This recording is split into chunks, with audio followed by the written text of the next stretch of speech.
detto allora andiamo prima noi che dovevano fare il check out perché tanto c'è quando fai il cambio dell'albergo, pensavo tutte queste cose qui e quando torniamo vai. Sono stati poi 3 ore e mezza, io sono rimasta senza il telefono, non li potevo chiamare perché non mi funzionava, Starlink spento, quindi alla fine a una certa, meno male che c'erano i ragazzi, infatti le ho portato una bottiglia d'acqua per ringraziarla, ci hanno fatto mettere un attimo all'ombra, non mi potevo allontanare, capito? Non potevo comunicare con loro, alla fine sono tornati e hanno deciso che comunque sia cugina rimane. Infatti hanno chiesto per domani, ma io penso che si deciderà in base alla fumata bianca o nera. Sì, sì. Mi ha consigliato perché nel suo messaggio diceva lei mi ha detto che va bene. Sì, no, infatti ho detto io di scrivere subito a te, di comunicare intanto con te, poi comunque sia la mia disponibilità ce l'avevo solo. Siccome era il momento in cui non c'erano linee, però immagino che l'ufficialità della cosa si deciderà in base al fumo, perché se la fumo magari via, domani come reazioni ha, può darsi può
cuore cuore, sì, sì, la persona stupenda, e quindi no, c'è mio papà che mi aiuta, oggi c'era il dentista, l'ha presa, l'ha portata al dentista, basta a casa, studia da sola, sono grandi, capito, comunque sia, poi una volta che saremo a Roma sarà ancora più facile, che a scuola andranno da sola, torneranno da sole, poi... Beh, a Roma però, 13 anni, vabbè. Ma guarda, non ti credere, guarda che ormai ragazzi è completamente un'altra generazione, ma tu lo sai che fa il Piper? Dalle 10 alle 2 di notte? Ma veramente? Però questi sono organizzati dalle scuole, fanno le prevendite, non vendono alcolici, hanno degli... Ma guarda che il mondo è stravolto. Rispetto ai tempi nostri, io andavo all'epoca, ti ricordi? Non so tu che zone Io frequentavi. quando stavo alle medie liceo andavo al match Moro o al Piper. Al Piper, beh, Sì. erano però Di pomeriggio serate, ci andavo. capito, invece adesso le Quando ero fanno bambina ci comunque andavo la sempre. sera, è solo che non fanno entrare i maggiorenni, non possono servire alcolici, sigarette, Vabbè. insomma diciamo che un po' vendono le prevendite. Poi tu non sei un'ansiosa evidentemente. No, sono una persona molto ansiosa io di carattere, però di carattere ho anche imparato a lanciarmela un po' alle spalle ogni tanto, perché sennò non vivi più. Sono più ansiosa per i cani che per le griglie, che è allucinante. Io ho un cane, non ho figli, ma ho un cane. Vabbè, ma ti credo, uguale. Infatti Un maschio? sì, I'm sorry. un maschio. Un lagotto. Ah, ma me l'avevi detto, mi sa. Un lagotto roccatina. Cioè non è Con di chi ho razza, cioè non parlato è io una del pelusa. lago? Ah, in camera qua. Ah, che c'è un lagotto? Sì, e là, che strati... Siete Tartufi? No, io Tartufo ci ho A me provato. perché mi fanno schifo. Però No, sarebbe un arrotondamento buono. no, vabbè,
voleva parlare della situazione generale di alcuni paesi in determinati anni nella Ma non storia. No, era un'altra cosa questa. E quella volta c'era l'intervistata che era italiana, che c'era una casa di produzione, il regista in Giappone, io in mezzo da remoto, ma intervista di un'ora e mezza, cioè delle cose, cioè, e partivano, che ne so, tipo dagli anni 70 erano a blocchi, anni 60, anni 70, anni 80, e partivano dalla cinematografia, quindi da alcuni film, alcune cose, per poi arrivare a estrapolare alcune dinamiche che in quegli anni, che sono gli anni bui degli anni 70, io figurati che Cioè, siete seduti a un'ignoranza in materia, poi io cinema, cioè, sì, no, Walt Disney, diciamo, un po' ignorante. Mi piace tutto perché, ecco, alla fine non ho dovuto studiare tantissimo. Quello è stato pesante, quello è stato un lavoro ben retribuito, devo dire la verità, perché tu lo conosci Diego? Ci hai mai lavorato? Cucinelli. E Sì. io a te sono arrivata tramite Diego. Tramite lui sei arrivata? La prima volta sì. Per, che era Skate White, era quello, mi sembra di sì, con le 8. Cioè lui mi presentò, no, ti avevamo già sentita quando dovevamo fare i diritti di alcuni film, ricordi? Vagamente con Sonomi. Sì, Sì, esatto, sì, sì, esatto. sì, sì. E lui mi passò questo lavoro perché quando lui si è staccato da M&M, insomma, qualche cliente mi sembra di capire è rimasto Poi lui adesso agobbato, io poi non lavorando lui sta all'università, lui non può più all'università. prendere, e infatti aveva appena iniziato, ma era uno dei miei primi lavori come coordinatrice, non è che avessi mai fatto più di tanto, avevo fatto assistenza, avevamo fatto alcuni programmi insieme, però diciamo che non... ha detto guarda, io stavolta non ti posso aiutare, devi andare tu, io quello che posso fare è darti Lui un po' adesso di non supporto. fa quasi più niente, No, credo, fa dalla quasi niente. televisione, No, cioè non troppo fa quasi impegnato con niente. No, beh, ormai è accademico lui. Vabbè, tu mo sei giovane, per cui io già stavamo a dire su Bossonomi, ieri ci siamo sentiti, ho fatto pure cara Roberta, ne cazzo io a queste mora in masciò, perché io non c'ho più voglia di fare, io voglio Quando arrivare alla avete il medicina. viso poi Ma io sono stanca, cioè io non ce la faccio più. si stanca. Poi c'ho i miei che sono anziani, mio padre ogni 2 per 3 mesi, io in questo periodo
Che sto...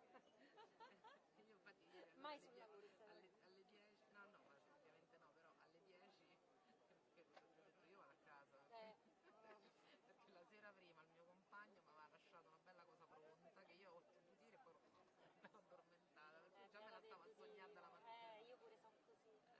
E pensa che proprio ieri sera stavo pensando, ma io adesso che devo partire? Se devo partire, devo andare all'estero. Vabbè, io sono alla zona. Capito? Ma per me, perché io ho dei problemi di insonnia a causa di mio marito. No, so you don't. No,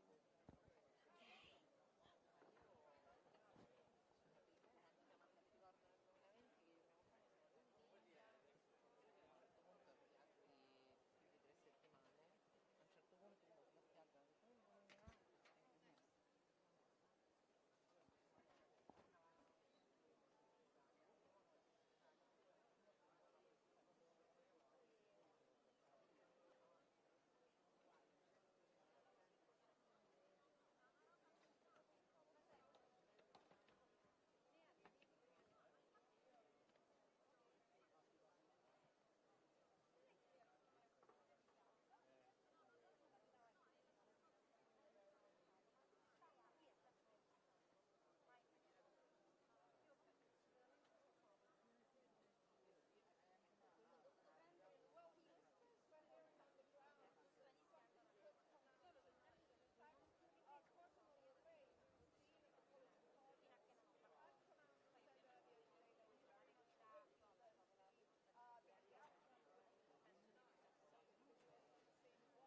煙が出る時間に合わせて来る人の方が圧倒的に多くて、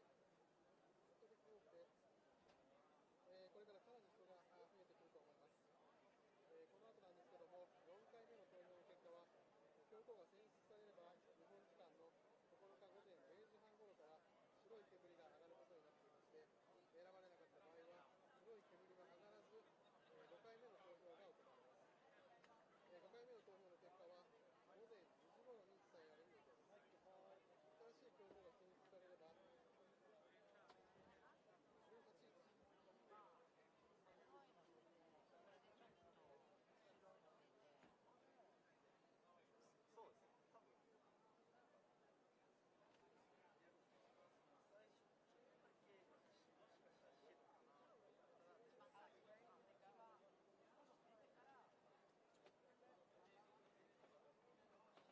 バチカンのシスティーナ礼拝堂では、4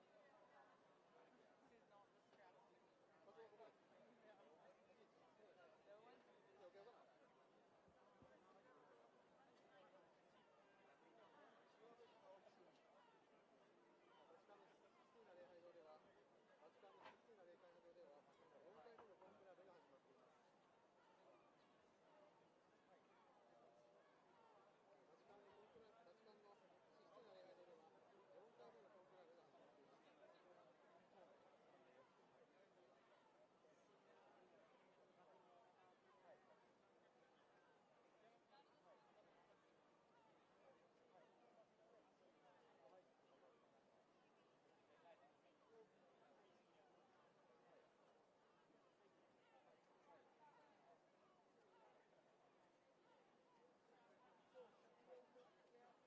バチカンのシスティーナ礼拝堂では、4回目のコンクラベが始まっていま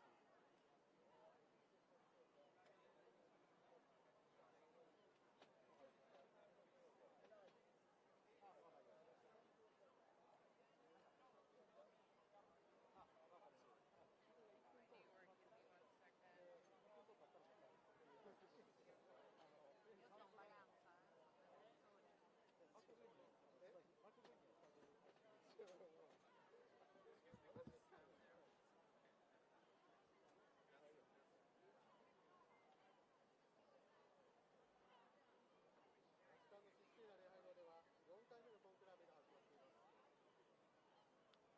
48だった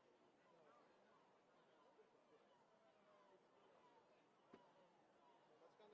バチカンのシスティーナ礼拝堂では4回目のコンクラベが始まっています。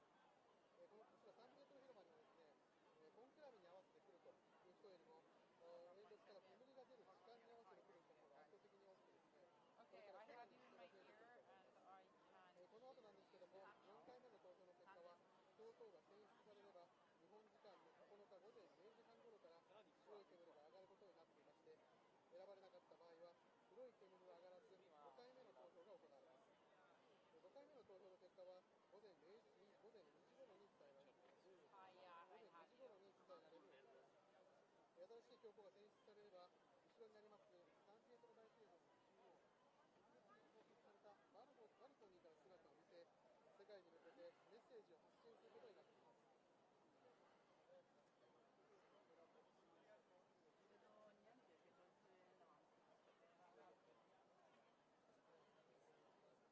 バチカンのシスティーナ礼拝堂では4回目のコンクラベが始まっています。サンピエトロ広場にはバチカンのシスティーナ礼拝堂では4回目のコンクラベが始まっています。バチカンのシスティーナ礼拝堂では4回目のコンクラベが始まっています。こちらサンピエトロ広場にはですね、コンクラベに合わせて来るという人よりも、煙突から煙が出る時間に合わせて来る人の方が圧倒的に多くですね、これから人が増えてくると思います。この後なんですが、4回目の投票の結果は、教皇が選出されれば、日本時間の9日午前0時半頃から、白い煙が上がることになっていまして、選ばれなかった場合は、白い煙は上がらず、5回目の投票が行われます。5回目の投票の結果は、午前2時頃に伝えられる予定です。新しい教皇が選出され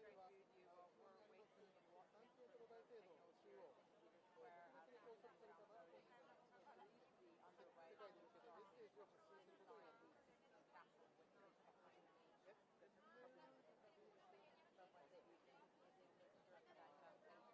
はい、バチカンの、クリスティーナ礼拝堂では4回目のコンクラーベが始まっています。こちらサンピエトロ広場にはコンクラーベに参列する人よりも、英国から国が来る時間に合わせて、来る人が圧倒的に多くてですね、これからさらに人が増えてくると思います。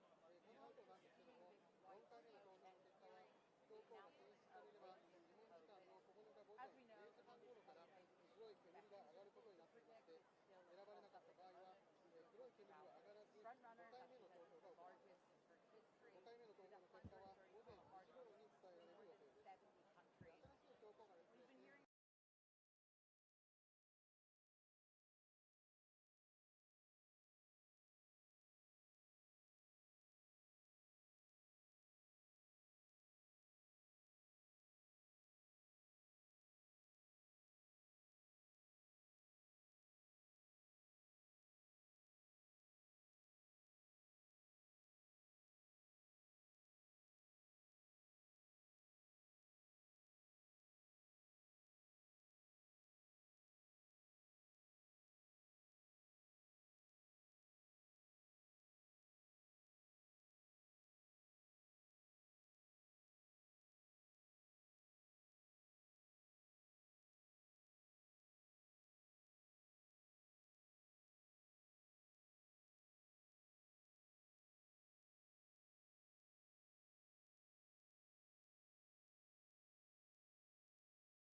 English team here at Vatican News to talk to some of the people in the square there. And we'll also have guests here in studio. In fact, here we have with us Monsignor Robert Votillo from the United States. He's a consultant and advisor of the Dicastery for promoting integral human development. He'll be contributing and offering his perspectives on things, but I'm also here with my co-host, and take it away, Kelsey. So my name is Kelsey Gessie, as Thaddeus Jones, my other co-host, said. And as he said, I mean, we will be watching to see what will happen with the chimney today. And we were actually talking beforehand about our other special guest that you can see on your screen. And what did you call him, TJ? What did you call him, Thaddeus? He's our friendly seagull, and I think loves being on camera all the time. Must be a relative of previous conclaves as well, because the seagull appearing there near the chimney or on top of the roof of the Sistine Chapel is almost like a fixture of every conclave. Yeah, he seems to know more than we do. Maybe he knows, you know? He or she Bob might. seems to be shaking his head. Who knows? We don't know, but we'll find out soon. Yeah, hopefully today we will see, well, we will see smoke. We just have to wait and see what the ballot says with the cardinals. 133 of them are now in the Sistine Chapel, and they're deliberating, praying, and trying to see, you know, what the Holy Spirit is telling them or inspiring them. And I don't know, maybe we can start with that. what's going on right now in the Sistine Chapel, in the sense that obviously we don't know the inner workings, but I mean, there's a system, there's a process to what's going on. Absolutely. Well, yesterday the first, the procession into the Sistine Chapel and the opening mass for the conclave as well for the election of the Roman Pontiff took place, so it was quite an incredible moment if you think about it in terms of the momentous occasion and the excitement that there is. And today we're here. They're proceeding into the Sistine Chapel in the morning and in the afternoons now, as they discern whom they believe and will be the next pope, and who would fit that bill as best as possible. So, but before talking more about what's happening in the Sistine Chapel, I'd like to introduce once again Monsignor Vitillo and to welcome you for joining us here to help comment on this historic moment, but then also even to look at personal experiences. I'm not sure if previous conclaves that you've experienced, or prayerfully, or even here in Rome. Tell us first of all just a bit about yourself. Well, thank you, TJ and Kelsey. It's really good to be here, and I'm honored by the invitation to join you this afternoon. I've not been in Rome. I've worked for Caritas Internationalis during the when Pope St. John Paul II died, but I was in the Gambia doing training on HIV and AIDS there, so it was like getting snitches of the running back to my room to see if I could find out what was happening, and yet I think the fact that we have such a traditional approach always means that we know what's going to be happening. And I was thinking yesterday again as I watched the prayerful procession with this litany of the saints, and then the so many prayers that we made, how different that is from other kinds of elections that go on all over the world, where the candidates are speaking at others, but here we were speaking to God throughout the whole time, and then also ask the saints to be our intercessors, and especially our Blessed Virgin Mary. So sometimes people say to me, do you really believe the Holy Spirit has a role in this? And yes, I do. I really do. And we were calling down that intercession yesterday. Well, and I think it's interesting. You said you were in Gambia? No, where were you? Yes, I was in the Gambia when Pope John Paul II died, and so when there was the election of Pope Benedict. And so, yes. Being outside of Rome, and then yesterday, yes, with the start of the conclave, it's your first time in Rome. That's right. For yes, a conclave. Yes. It's mine as well. I think TJ's the only veteran then here being in Rome. Yes. Well, I'm feeling kind of old here, but yes, this is my third conclave. I have another story, if it's okay. Yeah. When Pope Paul VI died, I was in my diocese directing a psychiatric treatment center for children. And so, there too, I was very busy and I didn't know what was happening. And then one of the more disturbed children came to me and said, "Father, we have a pope and he's Polish." And I said, "Oh, Billy, stop teasing me, No, come. And he pulled me down to a television set, and sure enough, we had a Polish pope. No, it's the different perspectives, I think, that are really interesting, when you see the different areas of the world, like how you receive the news. In the States, it would have been different. You got the news straight on, but then in the Gambia, it was, as you said, it was hard to get little snippets of what was going on, and then now here you have the full coverage.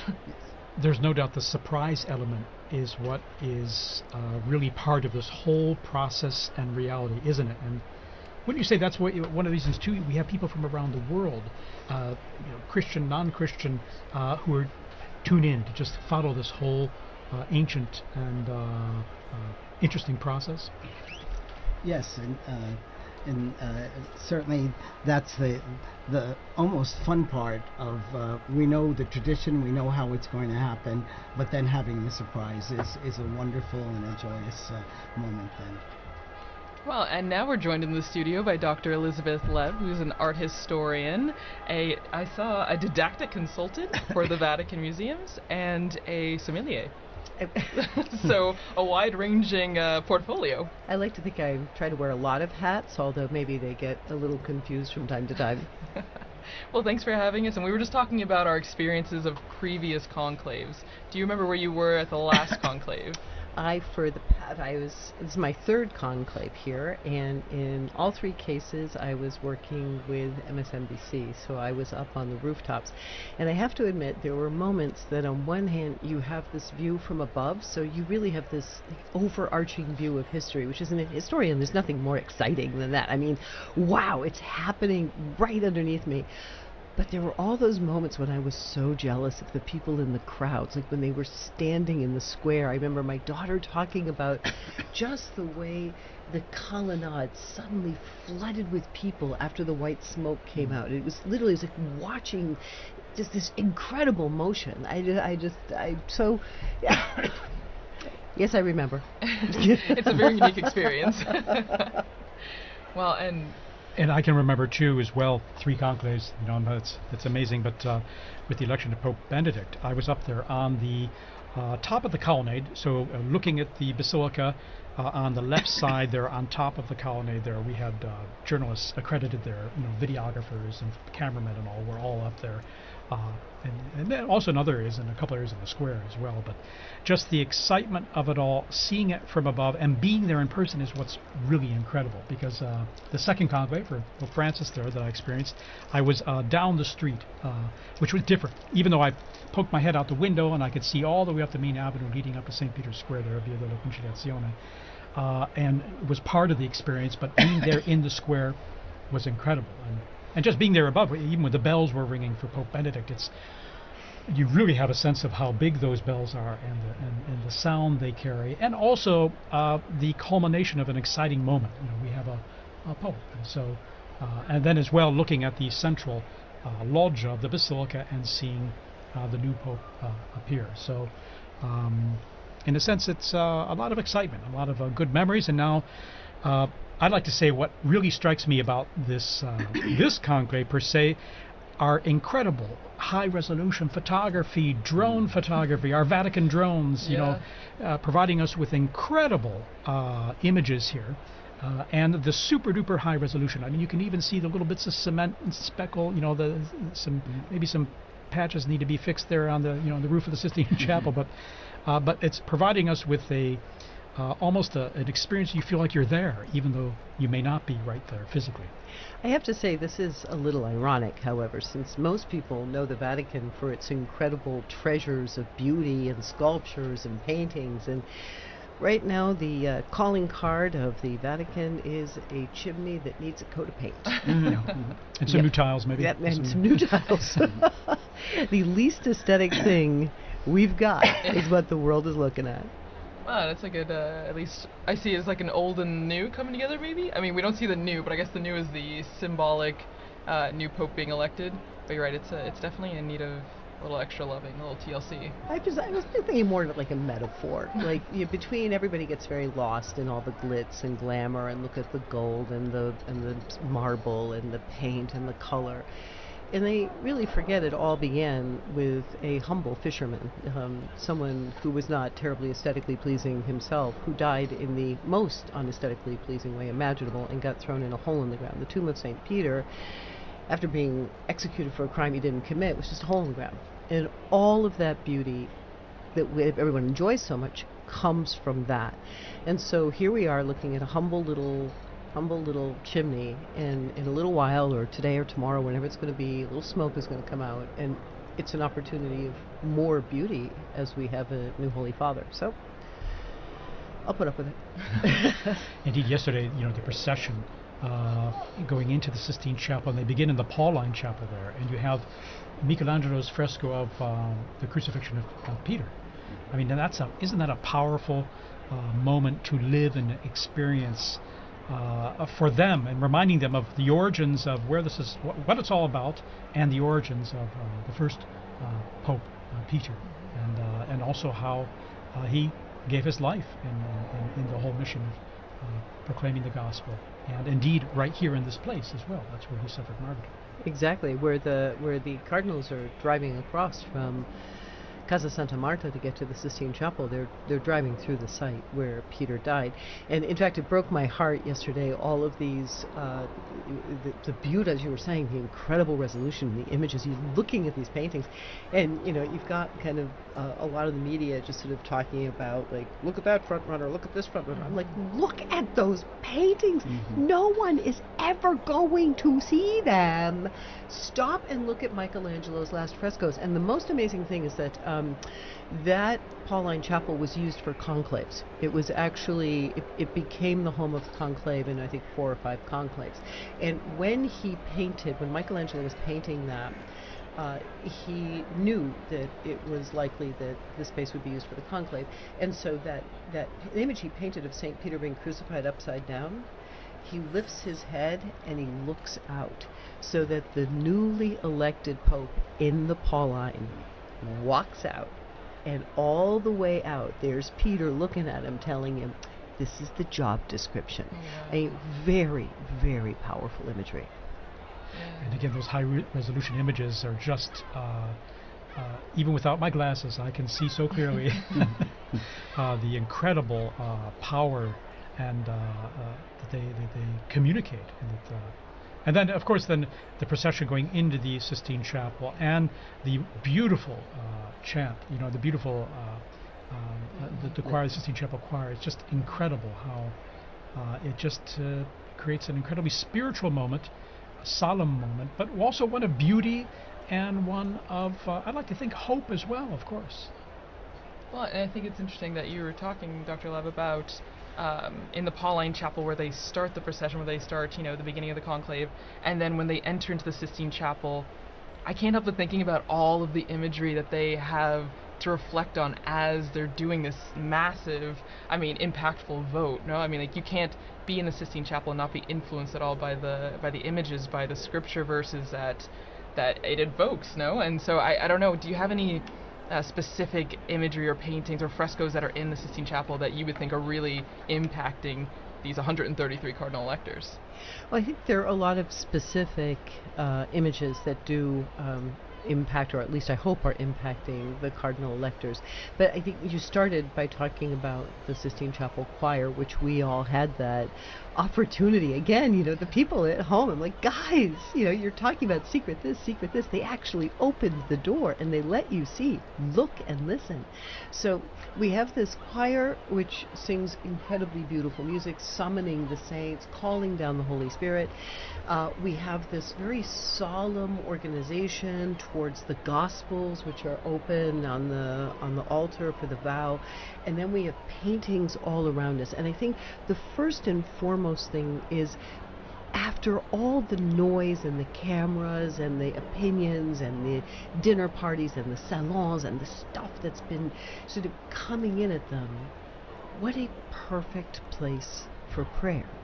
And then as they collect themselves, and I think now on the second day, sort of beginning to get accustomed to the space and accustomed to the routine, the painting that will probably come to the fore is the Last Judgment. It's the work that they must stand in front of, and each must stand alone, as we're all going to have to do it too, so it's not just them. But each must stand alone as he takes that vote, as he's holding it, and he puts it into the urn before the image of Christ the Judge, and at the same time the image of Mary right next to him. And so this reminder that he is accountable. Each one of these men is accountable, but also each one of these men is going to be key in helping us access Christ's mercy, and so he must take care of her church. It's the church. And I don't know, Father Bob, maybe, do you have you visited the Sistine Chapel, I'm sure, many times. Is there an image that also resonates with you? Maybe not being one of the cardinal electors, but just when you're visiting the Sistine Chapel. Well, I think the fact that there's also humanity out in this as well. So you have the divine and the human. And the fact is that the church lives within humanity, but it's helping us to be the mediator to relate to God in a different way. and also the comprehensive aspect of the figures, and again, it's truly a universal church. But I'd like to go back to that poor roof again, because I think that too, I'm sure that Francis is looking down on that, because he's always reminded us that we need to be a poor church for the most poor people. And so this is very fitting that we'll be looking at this afternoon as well. Yeah, the simplicity of it does strike you. And by the way, our camera work there, we're fixated, so to speak, on that chimney, because we could have smoke billowing there very soon, or maybe not. We shall see. Depends on how the voting goes, okay?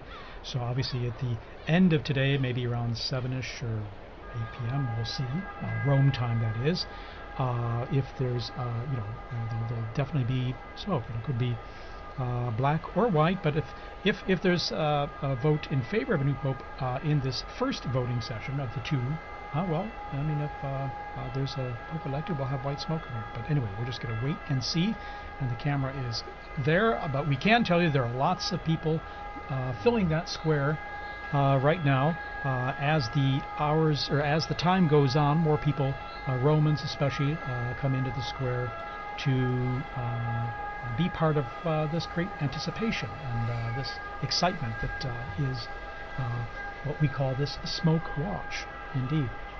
Well, and it's something that Thaddeus, we were talking about before, and focusing on the chimney. The smoke signals are definitely something that have been a tradition for many years to signal the election or waiting for the new pope, but it's something that is still like a continuity in our faith, and in the faith, in the conclave.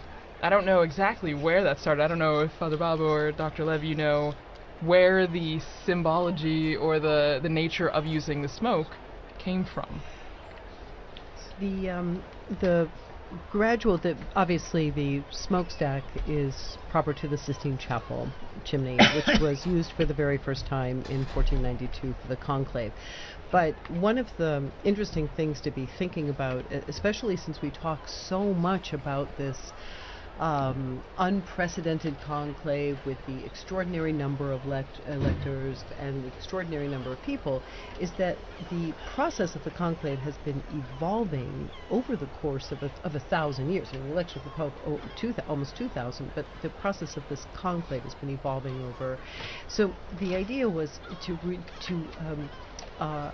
find a way to minimize the contact that the cardinals have with the outside world. And so eventually in the construction of this building, which was constructed specifically, I mean, already it was constructed to have one entrance and one exit to be closed with a key, conclave. So these considerations, the smokestack was actually added later. You'll see there's no chimney in the there's no a stove within the chapel. It had to be brought in. But as the process refined itself over the years, and they thought of better ways of communicating, especially because there were a lot of bookies making bets, so they wanted to make sure everybody found out at the same time so that they couldn't hedge bets, they developed the system of the chimney. So betting is also an ancient tradition that we have. Oh, I believe it was an excommunicable offense until something like 1918. Pretty recent. Also, the technology has come in now, because before they would throw in a bit of wet straw if it was black smoke, but that didn't always work, and so you'd have white smoke coming up at times. And so now they are using some chemicals that we'll see. There still might be a mistake, but they seem more certain now that we'll see black. That did actually happen in 2005. Do you remember? Remember the first ballot? It was gray. That's right. And there I was was confusion next to the Telemundo tent, and they were screaming "Papa, Papa, Papa, Papa, Papa," and everybody was like, and it was utter confusion. So I'm telling you, it's a work in progress. They've just figured out the chemicals. There we go. And no matter what anyone says, I want smoke signals. It's so cool. If you think about it, really, in terms of a way to communicate to the world with an ancient method. If we have a pope or not, a way to share that news. I mean, of course it gets tweeted, it gets sent out live around the world, but I think just looking at a chimney, even in 2025, is an exciting way to live this whole process and to experience it. Well, and so looking at this, and if smoke signals are outdated or still part of our everyday life, even in 2025, we actually dug into our Vatican archives and found an interview by our former colleague Tracy McClure speaking to Father Thomas Rees about these aspects, the smoke signals and the inspiration of the Holy Spirit, and maybe a not too famous saying, the Vatican saying, "You go into a conclave a pope and you come out a cardinal." So let's hear some of that interview.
There we are. We're hearing some archive reports we have on how things work in the past and looking at a bit of the history of conclaves and all. We're back with you, of course, here live in St. Peter's Square, and we're looking at that chimney.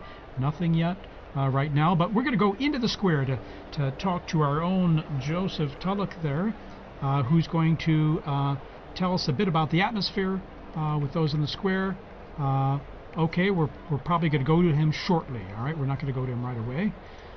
There are a lot of people in the square there, and one of the challenges is connecting with people in the square live because of all the people crowded there and the cell saturation that there can be of talking with people and talking to them live in the square. Okay, but he's our colleague Joseph there. He has sent us some comments of people there in the square, and we're going to hear some of what they have to say. He's collected some of that for us. All right, let's go to it.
That's Father Matthew Bender there, Legionary of Christ, sharing his experience of these very intense days, the past 10 days, almost 2 weeks now here in Rome, and talking to our own Joseph Tulloch, who is also, we got him on the line now, so we're going to talk to Joe here live, and just, Joe, give us an idea of the atmosphere there in the square right now.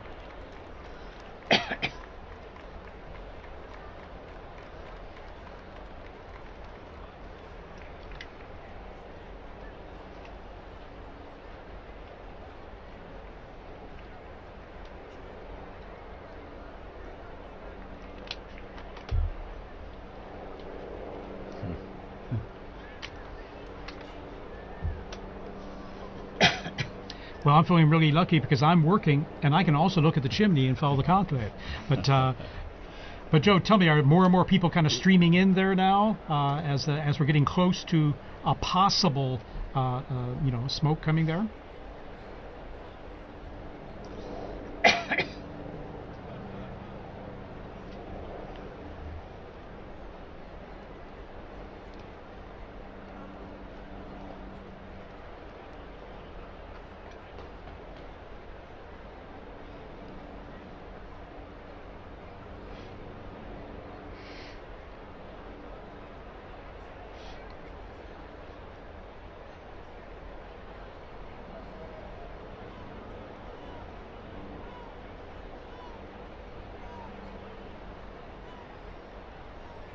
Do you have a good view of the chimney there? I know that the sun starts to go down at this time there behind the basilica, and it's just a little to the left of the chimney there as it starts going down.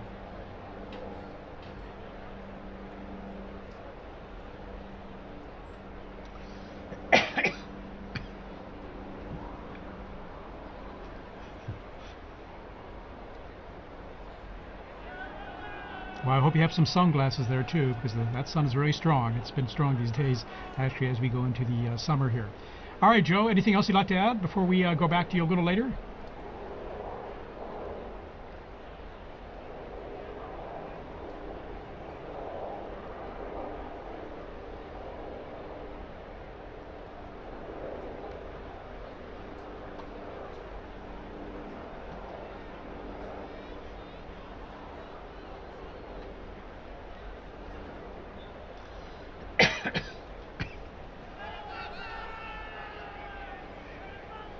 Joe, we just have reports from the local authorities there. There are around 15,000 gathered there in the square as of now, as those numbers increase. And so it's we're going to be coming back to you very soon here just for an update on things. So thanks, Joe, and call us anytime too if you have any updates. And as we continue our coverage here, I'd like to introduce a new guest we have here in studio with us. He's Dr. Timothy O'Donnell from the United States, and he's a visiting professor at the Angelicum University, the Pontifical Angelicum University here in Rome, and he also served 32 years as president of Christendom College in the United States. Dr. O'Donnell, thank you for joining us. TJ, it's great to be with you all. Thank you. How's this experience for you, being here not only as a visiting professor, but also for, as I've mentioned, these very powerful days, and now just over almost 10 days now we've been living through It is this. very powerful. Even now looking at this chimney, I feel almost the way like a little kid would feel waiting for Santa Claus to come down. I mean, there's that sense of joyful expectation that something would happen, because I've been here for 4 papal funerals now, and that sense of the sede vacante, of not having a father, is really... It really hits you hard. I remember we first came over here as students back in 1978. We arrived 2 days before the funeral of John Paul I. And I remember it had rained 3 horrible days, just torrential rain, and even during the funeral it was still raining. I remember wood splatting on the coffin, and that sense of desolation, and that mournful bell at St. Peter's with that dung, dung. You just feel like, oh my gosh. But of course, that came with a burst of sunshine when John Paul was elected. But still, I think there is a real sense of loss, and that lingers at the very beginning. But I think as you begin to move forward, that begins to move away, and hope begins to spring up, and sort of longing that this is not an end. The church renews itself, you know, and so this is going to be a great opportunity to see people once again. But being in Rome is always a great experience, but when you're dealing with these type of historic events, it makes it extra special. In fact, that's even my own experience as well. I mean, the sense of loss there is when we lost Pope Francis, when, as well Pope Benedict or St. John Paul II, when we lost them, there's a certain emptiness you really, really felt, of course. But that's why I always feel like these 9 days of mourning, the traditional 9 days of mourning, are a powerful way to deal with that aspect of loss and to mourn the loss.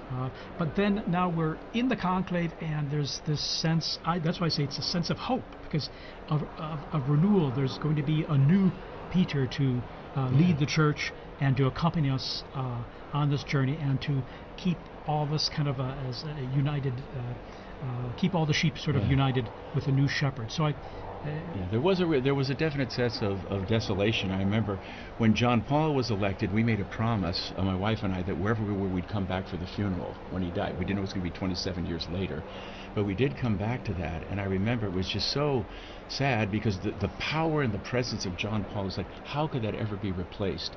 So we're standing there for the funeral, and you're trying to get a perspective on what this pontificate meant. And I remember there were media people going through the square, and there was a gentleman behind us who was from Poland. And the guy was going on asking different people, where are you from? Why are you here? And this Polish gentleman behind me just started to weep. And he said, I'm from Gdansk. He said, I would have crawled down to Rome on my hands and my knees. This man gave us our freedom. He gave us our dignity back again. And that's when I began to think, how can we possibly replace this Pope? So it was consoling to think how great, but it even added to that. But then, of course, God has his way, and then when Pope Benedict XVI comes out, you say, oh, thank you, Jesus. In other words, it goes on. And it sort of encapsulates the whole rhythm of life, and I think that's why people are really looking to Rome right now, because everything's sort of a soundbite. We're suffering from sort of like what I think Benedict called a cultural amnesia. We don't remember who we are, we're confused about our identity, and oftentimes we're looking at things and we don't know who we are. But what's happening right now, you see something that is permanent, something that has not changed. Even the antiquity of smoke coming up from a little chimney signifying a transition. People are hungry to know who they are and to understand the meaning of the past. And a lot of times we neglect history nowadays. I think it's something like 75% of college graduates in the United States graduate from college without ever taking a history course. That's devastating. So when you actually see this type of living history, I think people are naturally attracted to that. And that's why I think it is a great time for catechesis to talk about the longevity of the church, the beauty of the church, and the beauty and the richness of these traditions. And Dr. Lev, what would you say in terms of if you had your own students right now and trying to help, especially students maybe who aren't as familiar with the Catholic Church or these how these processes work, how would you contextualize what's happening here to them? Well, I agree with you, Tim. It's such an incredible moment to show the students living history. I mean, one of the things about the Catholic Church that I think maybe we take for granted but is baffling to the rest of the world and incomprehensible at times to students is that the man that we are waiting for will be the 267th Pope in a direct line. Where do you find stability? Where do you find a groundedness, a rootedness that continues over the course of centuries through political situations, geopolitical transformations, natural disasters, you name it, and yet we are still here waiting for that next successor. And that, since I'm an art historian, for what that builds into is when you look at a building like St. Peter's that starts with the hole of the ground where they buried St. Peter, you are looking at something that shows a series of monuments, one placed on top of the other in a direct line, all the way up to the top of Michelangelo's dome. And so the beauty stems from that continuity. It's this incredible story, this incredible lineage of the popes. It forms almost like the invisible scaffolding around which all of this beauty can be arranged.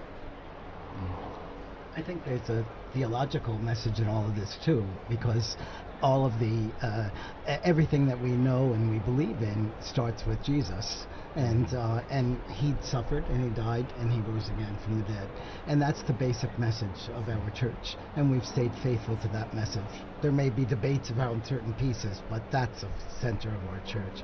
And I was thinking a great deal about how prophetic it was that Pope Francis chose hope, Pilgrims of Hope, as the theme of this Jubilee. And shortly before he went to the hospital on February 11th, he released the World Day of the Message for the Sick, the Day of the Sick. And the themes he touched in that are the very things that Doctor was talking about, and you're talking about, Doctor, as well. That suffering is part of our humanity. Christ overcame sin and death for us, but also that through suffering so many times we find much more meaning and we find true love the kind of love that Jesus has for us, we can give to each other as well. And I think those were themes that he must have been thinking about, because he already was not well when he released that message. Well, that final moment, we were there on Easter Sunday, when after Yeah, he exactly. spoke with Yes. great difficulty, but then they put up on the monitor, he's coming down, and the excitement of everybody, he's actually going to come down. Couldn't believe it. And I had a son and daughter here with their little baby, and the family, it's going to be blessed by the Pope. But then he goes around and just not only just in the square, but then he goes out again to the peripheries, reaching out to everybody, and still in that condition. You can see he was in pain, he was suffering, and he's still taking babies in his arms and things. So what a powerful message and a beautiful message.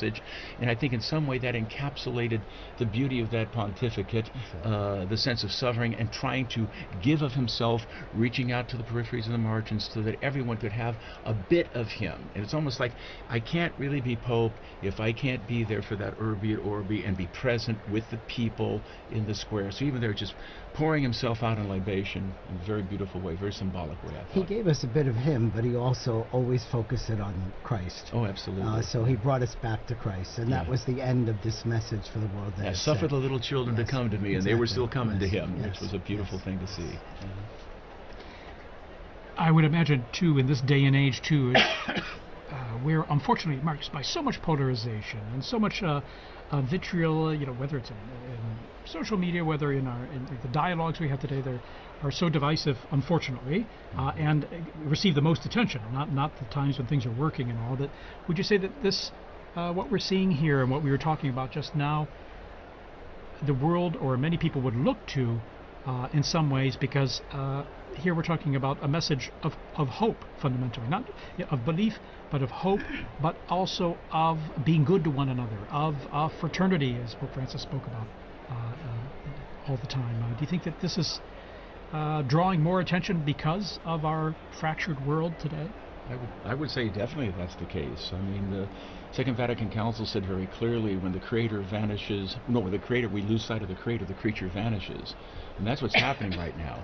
I mean, we're all brothers and sisters if God is recognized as our Father. But in so many instances, we're sort of pushing God out of the picture. There's sort of practical atheism that's dominating culture right now. And it shouldn't surprise us then.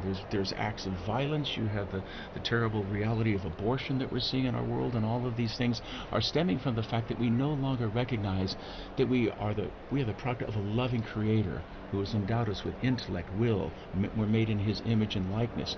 And that has to be the foundation ultimately for any type of long-lasting peace, etc. And I think the Church, all of us who are Christians, have a serious obligation to try to communicate the dignity of the human person. And you realize the impact that Christianity has had down through the centuries. I mean, everyone loves the Colosseum, but you think what was going on in the Colosseum, talk about it, there has to be a certain horror when a Christian looks at that. The affront of human dignity would be entertained not only by martyrs, but by men killing and mutilating one another. But Christianity, through Telemachus and others, finally put a stop to that. And the hospitals, the orphanages, all these great things where we show care and concern for those who are suffering, those who are less fortunate, these are all the fruit of a Catholic civilization and a Catholic way of looking at things. And to the extent that that has weakened or we've lost that sense, I think we're seeing many of these problems begin to emerge once again in spades. I think we have an incredible opportunity. I've been thinking about this over the past few days, actually, over the past 10 days. There's so much coverage about division, about politicking, about factions. I mean, the way that this conclave has been presented to the world, it seems like another streaming series. And I think many of the people who are wandering their way into the square are sort of feeling like they get to stand on the outskirts of a Hollywood movie or some sort of tawdry TV show. I think we really have an incredible opportunity to practice what we preach, in that when that new Holy Father comes out, this is the moment that we show unity, that this is really who we are. The Sistine Chapel actually is designed to really convey that message by pairing these two paintings on either side of the cardinal electors, where you have, Perugino's delivery of the keys and Botticelli's punishment of Cora. You have the punishment of Cora, where there's this conflict and fighting when Moses wants to pass his authority on to his brother, and the Cora family objects. And then you have Perugino, Matthew 16, you are Peter, and on this rock I will build my church, with the apostles standing around very nicely. So from within the conclave, the first message is to the cardinals themselves: if you accept this, we will have peace, we'll have regeneration. If you fight, we'll have chaos, and that chaos will spread outside. But now, post-Vatican II, in our great hour of the laity, it's also our job as the laity to join around the Pope. Politicking is over, faction is over. We have a new Holy Father, and will we follow him together and show the world how it's done? I have to agree. I think even what we were talking about before, and even what Father Bender, I think in the square, was talking about with Joe, that social media does play a role in that, because a lot of people, younger generations, that's where we get a lot of our news, that's where we get a lot of our information, politics, whatever. Even people are following the smoke watch through social media, and you're right that it can. I've seen a lot of reels, images where it can be very divisive. It's maybe even lost the sense of it's a prayerful event. It's an event for unity. It's supposed to be something that should bring us all together. I was in the square earlier today, and hearing the different languages and the universality of the church in that, seeing so many people, whether they were Catholic or not, coming here because someone told me when the Pope speaks, people listen, whether you're Catholic or not. He has a very big impact, and I think you're right that we as lay people, and Father, we have a role to use this as an opportunity to grow in unity and peace. I can give you a very practical example of what you just said. When the Pope speaks, people listen.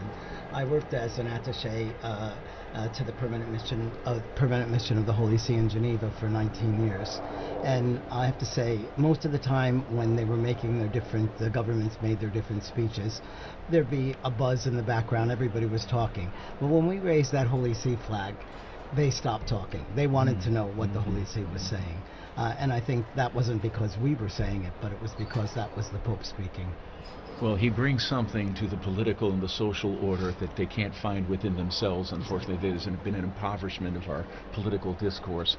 And so the Pope can bring a message that's truly transcendent and goes beyond the different confines within these ideologies that oftentimes are tearing each other apart. And I think we're at a point right now where people are really tired of those ideologies. We think about, Russia and Ukraine and the horrible things going on there, what's going on in Gaza, but to have a voice that is able to communicate a higher purpose and say we need to rise and appeal to the better angels of ourselves. This is an important thing, and we really need. So whoever gets elected, I think there will be an outpouring of goodwill. There generally is, and I think it'll be a great chance to build unity in all of us, because, as Catherine of Siena said, he's our sweet Christ on earth. That's the way we should approach this and rally around him. It could be a great opportunity for we as a church to do what we're supposed to do, bringing the message of the gospel and the salvation and the peace and the joy that is really part of that to a troubled world. Monsignor Vitillo, any experiences you want to share? You've worked in many international forums at the UN and all, and on behalf of the Holy See there in Geneva as well, in terms of how the papacy and how the words of the Pope are received and taken seriously, whether by believers or non-believers or people of other cultures.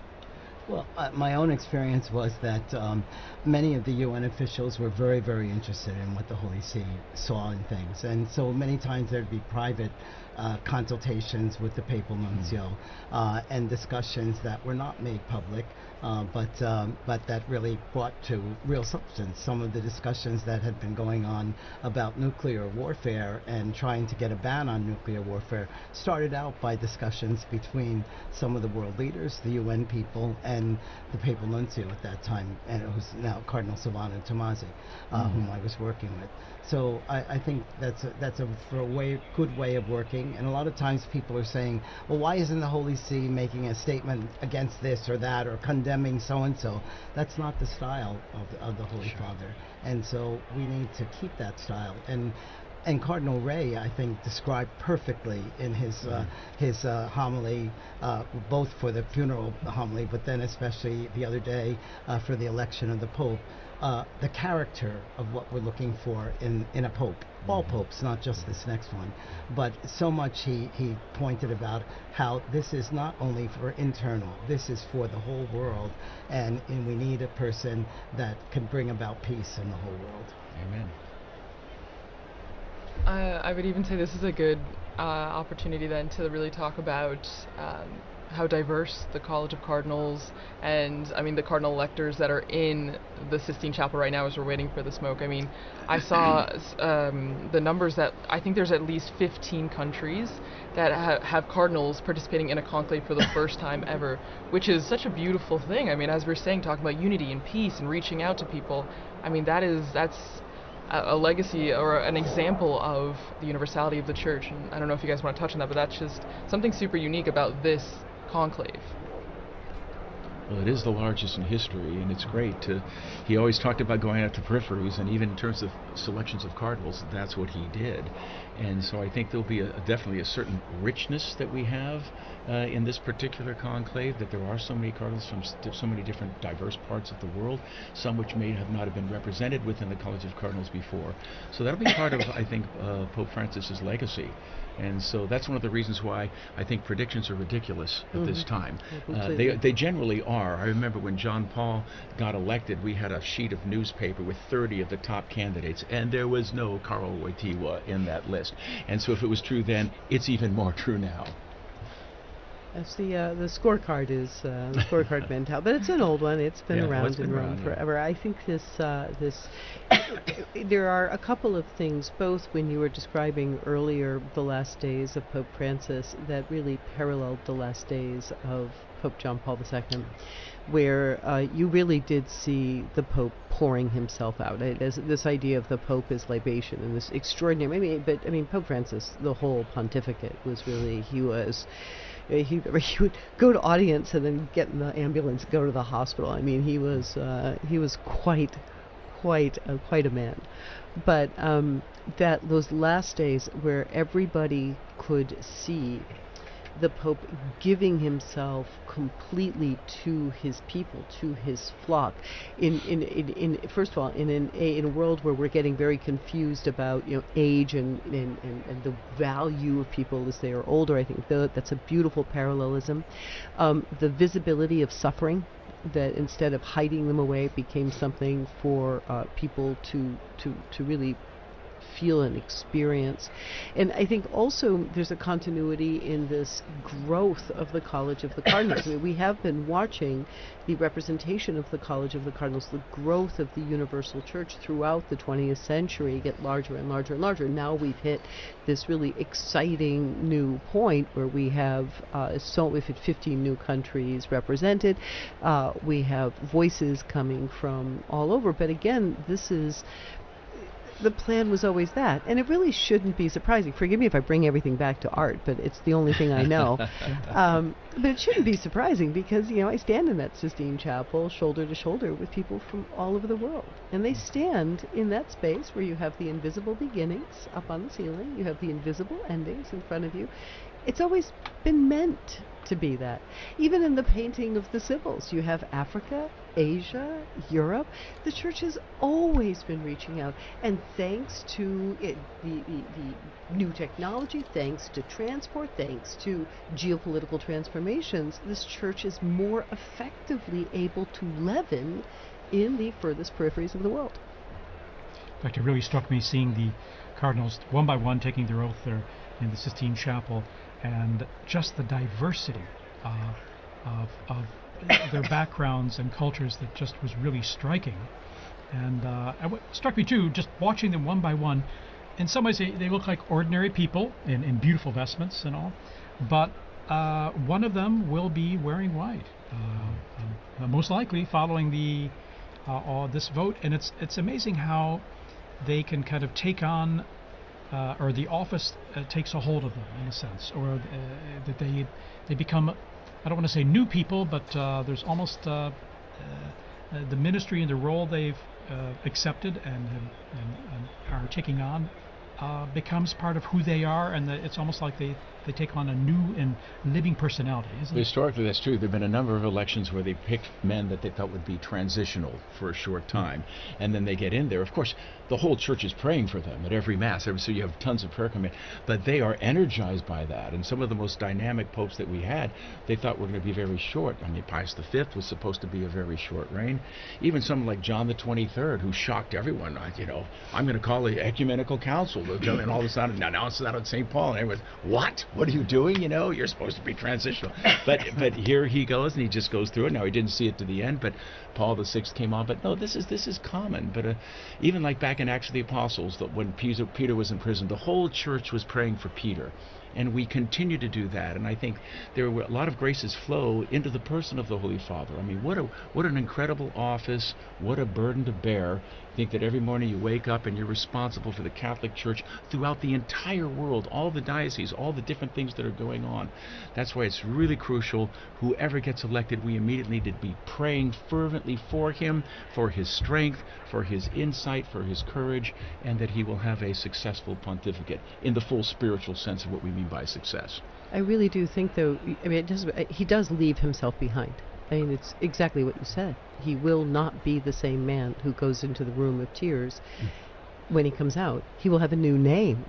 Everything gets left behind in that little room. His habits, his friends, his usual bedtime. It all goes away as the new man with a new name comes out. And he comes out. What do we see him wearing? We see him in that white cassock. I mean, he is literally, it's like the baptismal new returned, and then that red stole, that it's just this heavy red stole. I always see people looking at it like, oh, like you sold that thing, you could probably blah blah blah blah blah. But I mean, look at it. It's not an accident. They got plenty of light polyester stoles. You've got this brocade blood red. This is the burden. This is what he has to carry. So we see him walk out there, not Pizza Ball or Tagle or whatever the name of people that throwing. He's not that person anymore. He's someone new. And in that transformation, I think that's also, while terrifying for him, it's also liberating, because it just allows him to be the servant of God. Let's remember that that Jesus prepared Peter for that, and also all the apostles, the bishops, by teaching them service at that Last Supper, and showing them service by washing their feet. And here you had this kind of rough and tumble Peter, who said, no, you're not going to wash my feet. Oh no, well then if you say you have to do it then why don't you wash my head too? And yet he was showing them what it was to be of service. And I think that we have to connect with the papal vocation. It is of service, and it's service to everyone in the world, and that all the more that Pope needs our prayers to be strong in all of that. Yeah, Gregory the Great was the first one to use it. Servus servorum Dei, the servant of the servants of God. Beautiful expression. And the challenge for any pope, because no pope can be everything to everyone.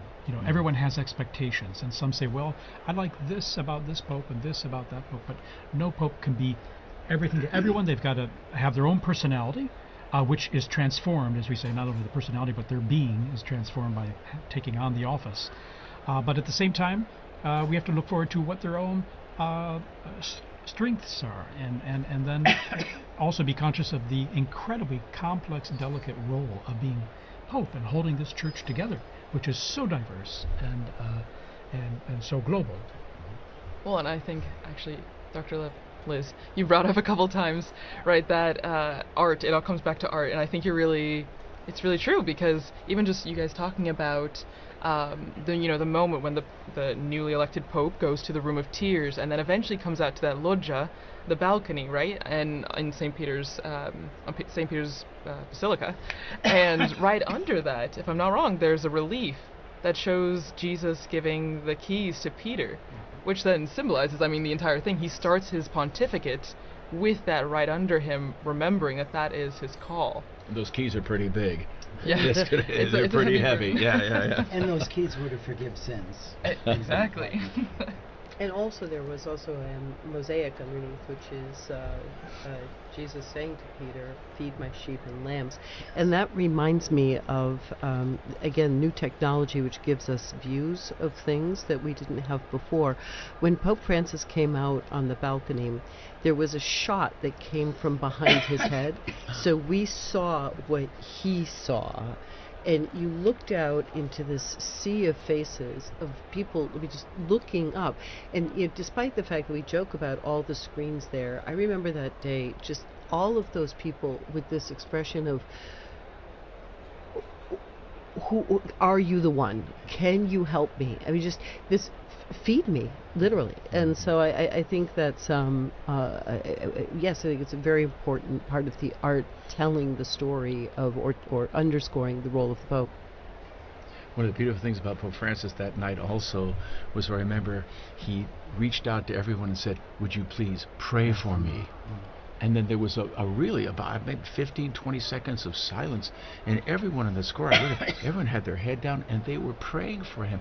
And so that sense of receptivity was not only was there to impart, but as a brother in Christ, he was receiving as well, which is always a sign of humility, the willingness to receive. So that was a beautiful, precious moment at the beginning of that pontificate as well.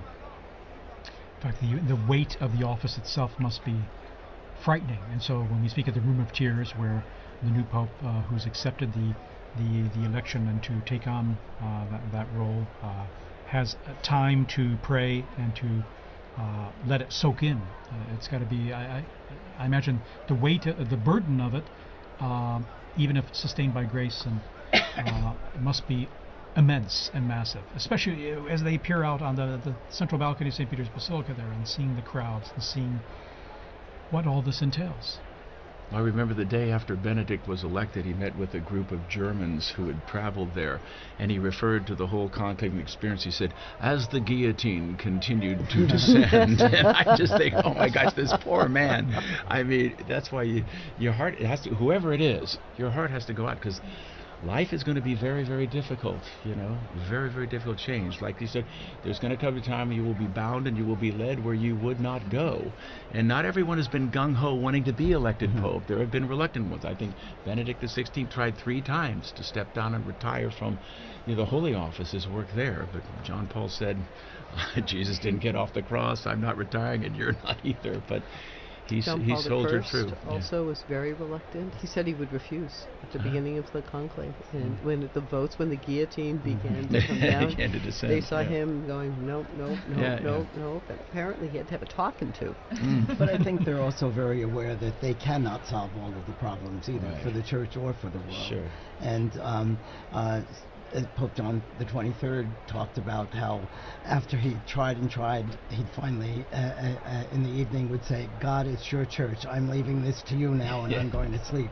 So I think that's the kind of thing that they have to learn and practice as well. Absolutely. Okay, we're going to take just a brief break here with a little music. We're still under a smoke watch. Okay, there's not a smoke warning yet, but there could be very soon. Who knows? So we'll be back with you in just a minute or two here to continue our coverage. And by the way, now 20,000 are gathered there in St. Peter's Square, and the numbers are increasing.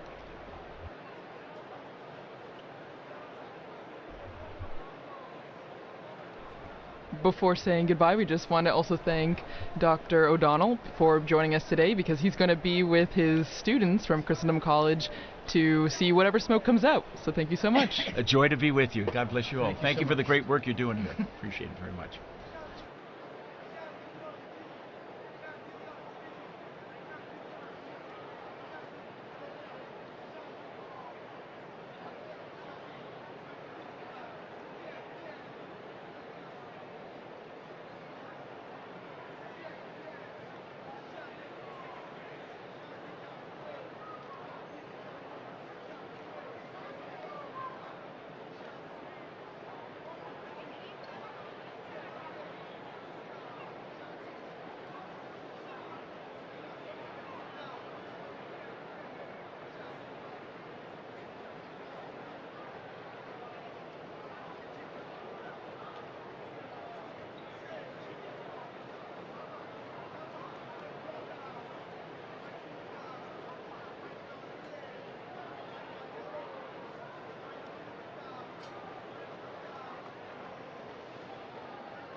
So after that wonderful little music break, we have information that the numbers in the square continue to rise, and just looking back, I want us to think about where we were the last conclave or the last couple of conclaves, because as we were talking about before, times have changed, but the smoke remains the same, the chimney remains the same. But do you guys all remember where you were? Let's say for the conclave that elected John Paul II, because maybe people remember Benedict XVI. But John Paul II, I was not born yet, so I just have no memories. I read in 1978. I was an age that was not good at outward contemplation and much more into perhaps who was the most interesting pop band of the time. So I just sort of found out at school. Also, I mean, to the social media question, these were things that the information was not as instantaneous. I mean, it really was sitting at the edge of your seat. There was something going on in Rome, in Chestnut Hill, Massachusetts. I still had my homework and had to go home and go to soccer practice, or all the different things. And so I think there's much less of a sense of where I was, because I was really so far away from it. I was going to say, we take for granted today instant communication, instant everything. And I find difficulty sometimes trying to say, well, what was it like before we had that sort of instant communication, high-res, super high-res, instant images? And so it was a different time than, of course, I was kind of maybe 8th grade or something. So I don't remember too much of that conclave. But at the same time, it was a different time, of course, as you mentioned, because the media and instant communication wasn't what it is today. I'm 78 years old, so I wasn't in high school at that time. I was a priest in my diocese and also going to social work school, but I was also directing a psychiatric treatment center for children. And so it was there that I was working, and I was in my office doing clinical records and things like that when one of the young children who was with us came to tell me that we had a pope. And then I think I mentioned earlier that he also told me that the pope was Polish, and I said, "Oh, Billy, don't be spreading those rumors around, And then he dragged me to the television set and showed me, yes, indeed, the pope is Polish, and I didn't have the time to go sit and watch television in those days, day or night, but it was a wonderful experience to know that we now have a pope. But even to ask, how about a month before that? When, because there was an election just before that as well. Well, you were talking about John Paul II and then John Paul I. John Paul I. So, sorry. If I can rewind even a little more. Yes. With John Paul I, well, first of all, it was one of our child care workers. One of our child care workers called me late at night to tell me that the Pope had died, and I said, "Oh, I think you're thinking a month ago. So we have a Pope now, and of course it was very true.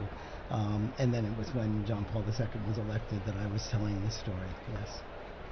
Well, and so we'll go back deep into the archives of Vatican Radio, and we'll look at a conclave that none of us, I think, were around for. But before we do that, we want to say a special thank you to Dr. Liz Lev for being here and sharing such amazing insight into art history, and how that plays a role in the conclave even today. Well, it's been really great to be here. I mean, in a certain sense, you guys are the nerve center of it all. So it's an honor, actually, to be able to sit here, and of course to really have the possibility to talk in a way that it's much harder. We do our best out there I think there's a whole squad of us out there trying to do our best in the secular media, but to really be able to talk about what it means to be the servant of God, what it means for Peter to have died here, what it means for these cardinals. I mean, it's so nice to be able to really talk about the true weight and importance of prayer and how we must pray for the Pope. So thank you for really, it's like a cleanse to come here. I'm ready to go back out and face questions about whether or not this conclave is like the movie. Yeah. Oh yeah. The hot topic of the day. At the same time, I often think sometimes the movie or even other media productions can offer an opportunity to say, okay, yeah, you saw that, you read that book, but in reality, this is how things unfolded in history. So sometimes I'd like to look at it as like, okay, we can use it as an opportunity to say, well, it's not exactly that way, but at the same time, some elements are true, some are not, but this is how it works. And it's created certainly helped generate interest, I would say, and so I guess we have to be grateful for that. So returning to the question of art one last time, that is the joy of the Catholic imagination. The Catholic imagination can see through to the potential of almost anything. And so even though this is a tawdry story or it's an incorrect story, the Catholic imagination can find that pearl that is beautiful, good, and true and bring it out and turn it into something fruitful and wonderful. So, yeah. Wonderful. Thank you so much for being with us here. And so we will launch into this old interview that we have from our former colleague, Veronica Skarsbrick, with Father Martin Nolan, the one-time Prior General of the Augustinian Order, who was actually in St. Peter's Square when Cardinal Angelo Roncalli was elected to the See of Peter on the 28th of October, 1958.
We have smoke in St. Peter's Square now, so we will come back, and it looks to be white. We have look at that smoke streaming out. This is good. This is incredible news here, coming up here on 6:08 p.m. here in Rome at the Vatican, and we have white smoke streaming out. And you of can the hear the chimney. crowds. And we hear the crowds applauding there. As you can see, now we've got the camera work on there. Just This crowds of people crying. is and, amazing. Here we are. and celebrating this special moment. It's still light, so. There was a brief moment where we were a little Yes. unsure, but it is confirmed it is white smoke. We have white smoke here. A smoke warning. A smoke And warning, that's you're no white longer smoke. watching.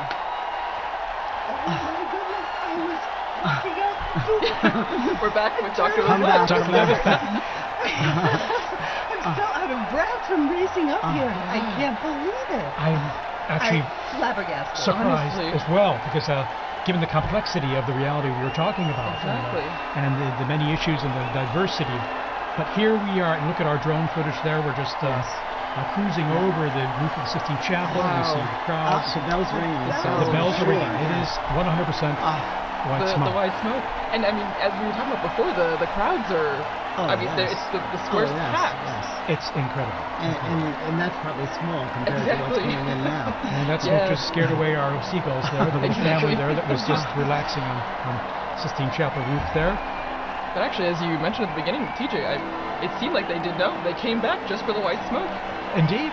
In fact, and maybe they were giving us a kind of a secret a bit of information that they knew that we didn't know. But here we are. And then a spectacular, sunny, brilliant evening here. And you can even see from the perspective of the crowds there in St. Peter's Square, the white smoke billowing from the chimney, even as the sun starts going down behind the dome of St. Peter's there. Thanks be to God. Honestly. And this smoke will last at least about 6 minutes, 6.5 minutes. And with a light breeze there in the square, we can see it billowing down towards the square. And we've got now basically about, it's going to be 45 minutes Yes, to at least an hour at least Yeah. before the new Pope, just elected, So before appears we will know who. to greet everyone. And so there's huge anticipation, naturally, of who will the new successor of St. Peter be. Well, and I mean, as we were talking about before, you see the crowds filling the squares, but also the different people who have come. I mean, you can see the flags waving, people smiling. It's a big sign of the universality of the church, but then also just how supportive people are in sense of being here for this moment. And now we're going to have an invasion of Romans. They're going to be coming in. Yes. And no, it's only natural and normal. I mean, you live here, so those who can He's their will be. bishop too. What's that? He's their bishop too. And of course, he's their bishop. There you go. And so they're going to be streaming into the square now. It's going to be filling up. It will make for some interesting traffic around my house because if my recollection is correct, when they couldn't get any further, they just left their cars in the road. So And there you are. They were just there. Just stop in, the car. in the road. But, Oh my goodness. there's nowhere else to go. That's except true. for here. That's So, true. Look at that billowing, thick white smoke there. All the different I flags. love the people ready with their flags just in Yes, case. yes. My daughter Waiting. said that the election of Pope Benedict XVI, her closest friend, they went to school right around the corner here, and her closest friend was German, and they went running out into the square, and out comes Joseph Watson, and she said her friend had this teeny tiny little teenage girl purse. She pulled out this purse, this flag, this enormous flag, it was suddenly waving. Oh my goodness. So apparently a lot of people come prepared. Yeah, because you just never know. I mean, when I was in the square earlier, people thought, oh no, it might be a longer time. It could take days. yeah. You just don't know. You just don't know. Yeah, you just don't know. In fact, I didn't know what to expect. At the same time, it's a wonderful surprise here to see the white smoke billowing there. And so after just, day and a half, basically, Yeah. and here we are. It does with- make you feel like there's a wonderful sense of the noise stopped, the cameras went off, they went into the chapel, they prayed, and the Holy Spirit spoke. I mean, it just really gives us a great sense of confidence. And indeed, this hope that's being realized, that we have a new shepherd, so to speak, someone to take on the reins there and to accompany us on this journey of our life journey. And it will be fascinating to see. As I say, you see the central lodge of St. Peter's Basilica. You see that's where the new Pope will be appearing, as he traditionally does, to be announced that Habemus Papa, that we have a Pope, and then the big surprise will be as he proceeds towards the Central Loggia, and we see who that Cardinal is, now dressed in white. Well, and for many people, they might be thinking, okay, why is there this long wait, as you mentioned, Thaddeus? Why is there this long wait in between when we see the white smoke and when the new Pope, comes out into the loggia? And it's because there's a process that's going on right now. There is a very long process, which will be the oath of allegiance of the cardinals, of which there are 132 now. And we saw how long it took for the oath to for the conclave. I'm imagining it will take about that length for the oath of allegiance. Well, and also, Liz, you had mentioned before, way before in our discussion, the Room of Tears, which has become very essential right now. So right now the new Pope would have gone.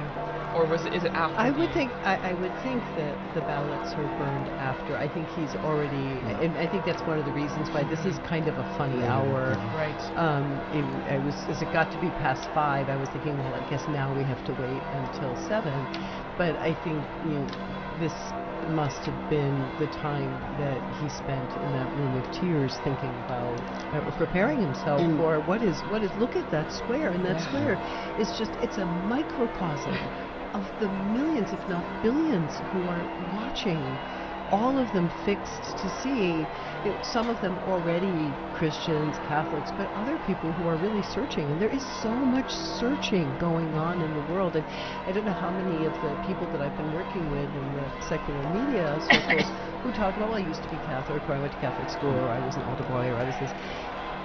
But they somehow feel this moment as still their own. It's a funny thing about those sacraments, right, Father? It's like hard to get rid of those. And so he's also the father to those people, and to all the others who don't even know that they're orphaned yet. So all the people we pray for on Good Fridays. Exactly. And there's also a real life need going on in the Room of Tears as well, because probably the tailors are very busy adjusting one of those cassocks to be able, for the new Pope to be able to wear out onto the loggia. Oh, and don't forget the barber. They keep a barber back there just in case he needs like a shave and a trim or something. Like some of them show up scruffy for the conclave, they're not expecting it, so apparently we got a barber back there. Also sworn to secrecy. But these are incredible moments, aren't they? You know. Wow. And what a surprise! We were sending out that report on looking at history, and here we are, the smoke billowing out, and here we are waiting now to see who the new Pope will be. Well, and as you mentioned, TJ Thaddeus, this is we had just heard in that archived interview. I remember where I was when Roncalli was elected. And now we will all remember where we were at that moment when this new Pope was elected. I mean, we would have been here seeing these flags from South Korea, from Spain, from everywhere, from Serbia, no, from Croatia. It's amazing to see. I'm old enough that I actually saw Papa Roncalli here in Rome at a general audience, yes. I came as a child and was brought to the audience, and there he was being carried in on the sedia gestatoria, and he really was the smiling, good Pope John. I mean, he was just so warm and loving. Sure. Well, and as we're waiting for the moment when we will meet the new Pope for the first time, it's just a moment of reflection, I think, also, as we were talking before, the impact and what the significance means. And I mean, just thinking about, there will be one country, one group of people that are in the square thinking, that's someone from my country, or that's someone that I can, relate to, because it will be someone who is from potentially a country that's being represented right now with the flags waving. Indeed. And the process begins when the official announcement in Latin is made that we have a new Pope, and he appears on the balcony, offers his own words. Okay, we're going to go straight away here to Joe Tulloch, our co-worker and colleague here in the square. Joe, tell us about what it's like down there in the square. You're there among the crowds.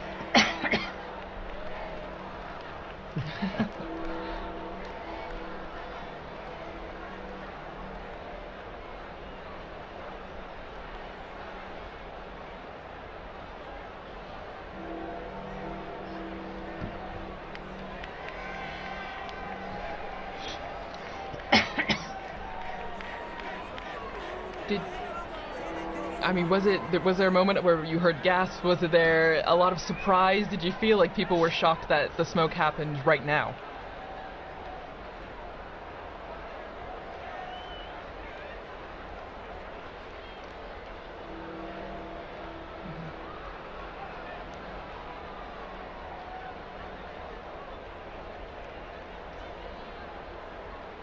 How about yourself? Where were you when that smoke started coming out?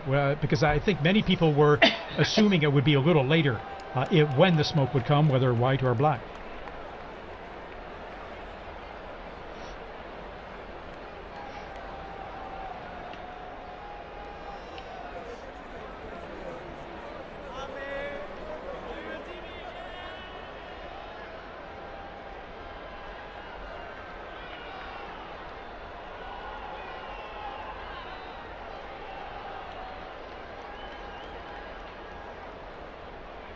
Well, amazing. And I mean, as you mentioned, there's still people running to the square, and there will be probably for a long time, Joe. I mean, because people will be flocking to see the new Pope coming.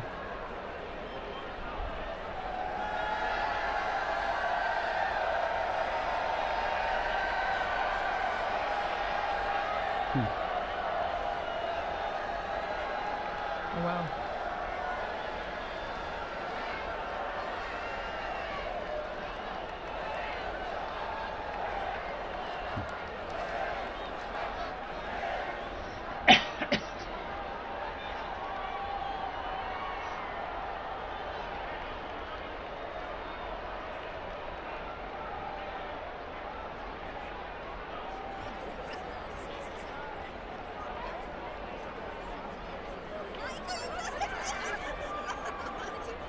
Beautiful.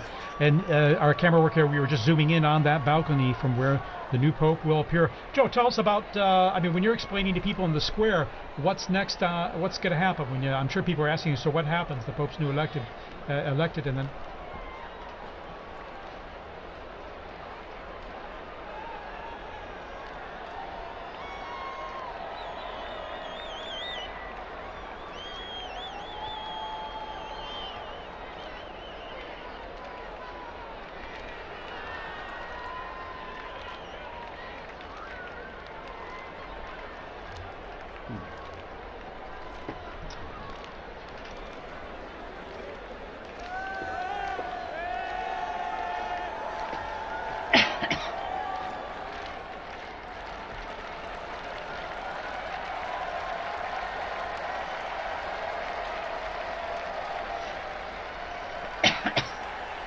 And Joe, how about yourself? You're going to be there for us, aren't you? You're going to be staying there in the square. Our eyes on the ground.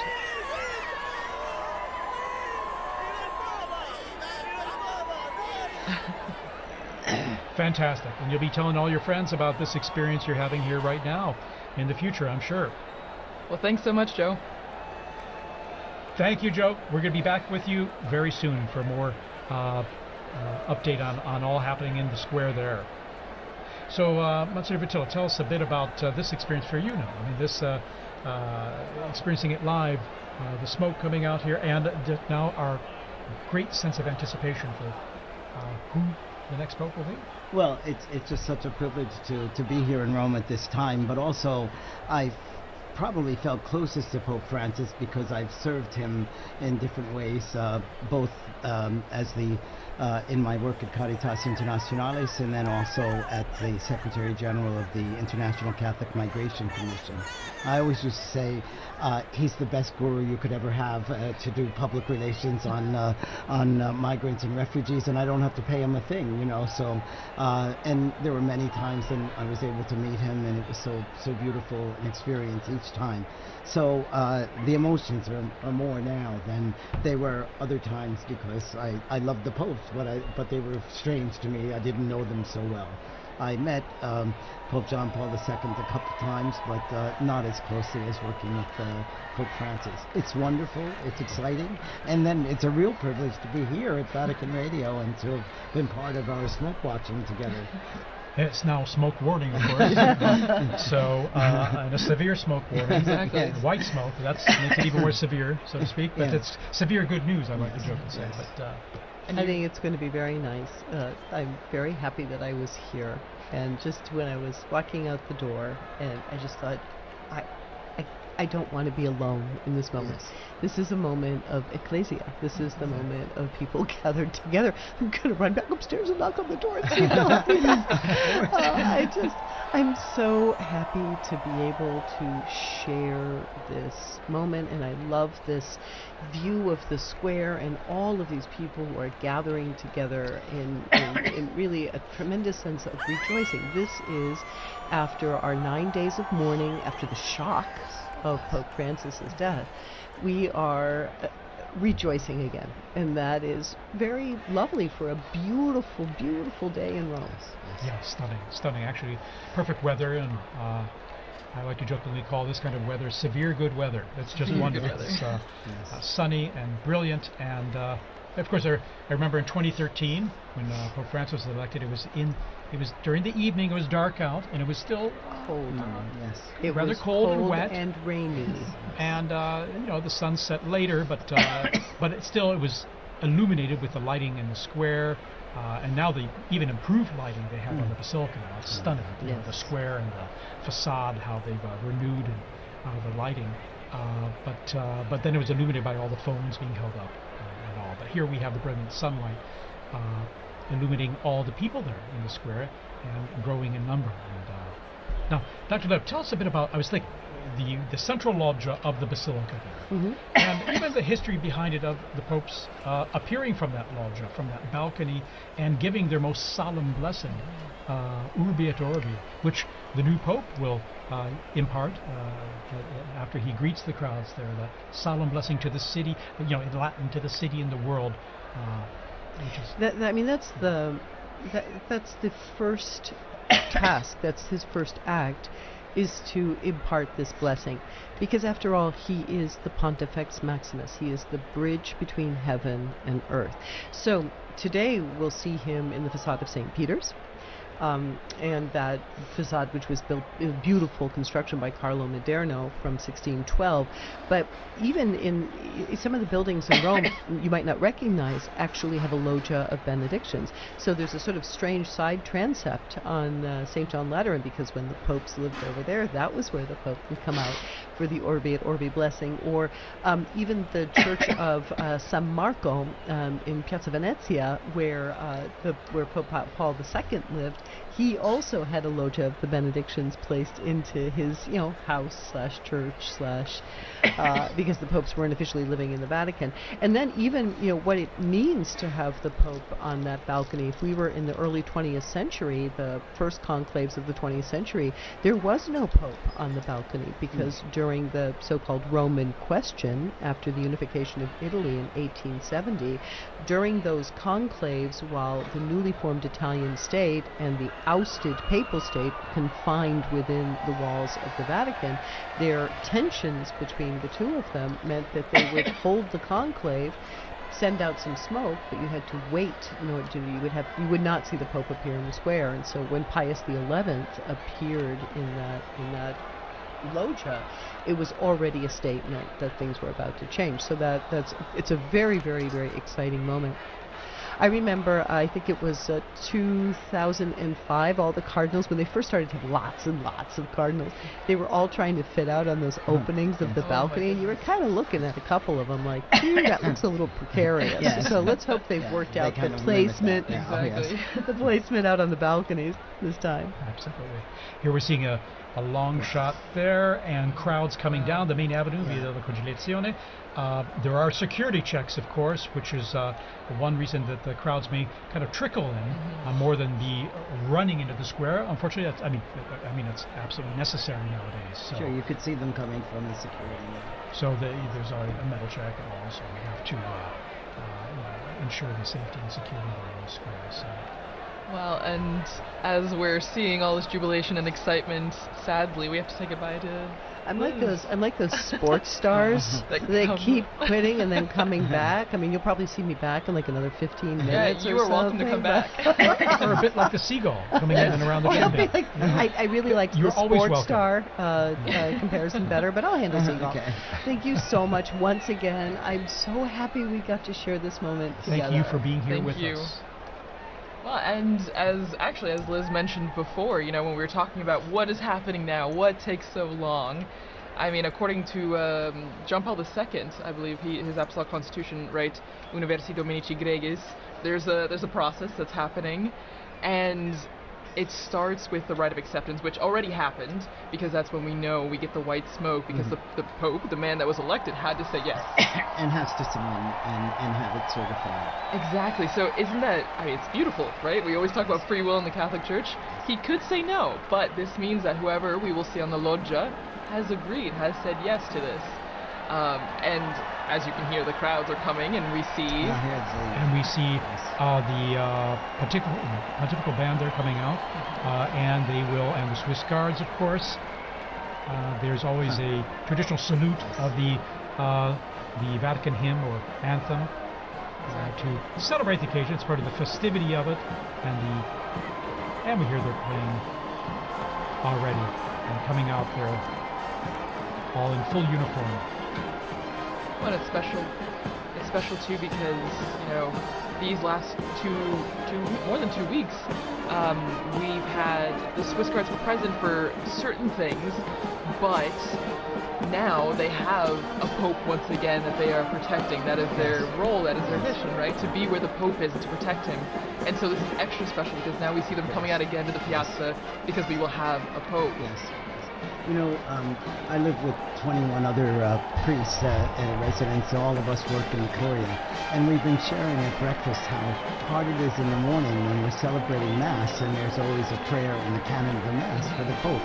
And, you know, we now have to skip over that. And it's like your tongue doesn't stop, you know.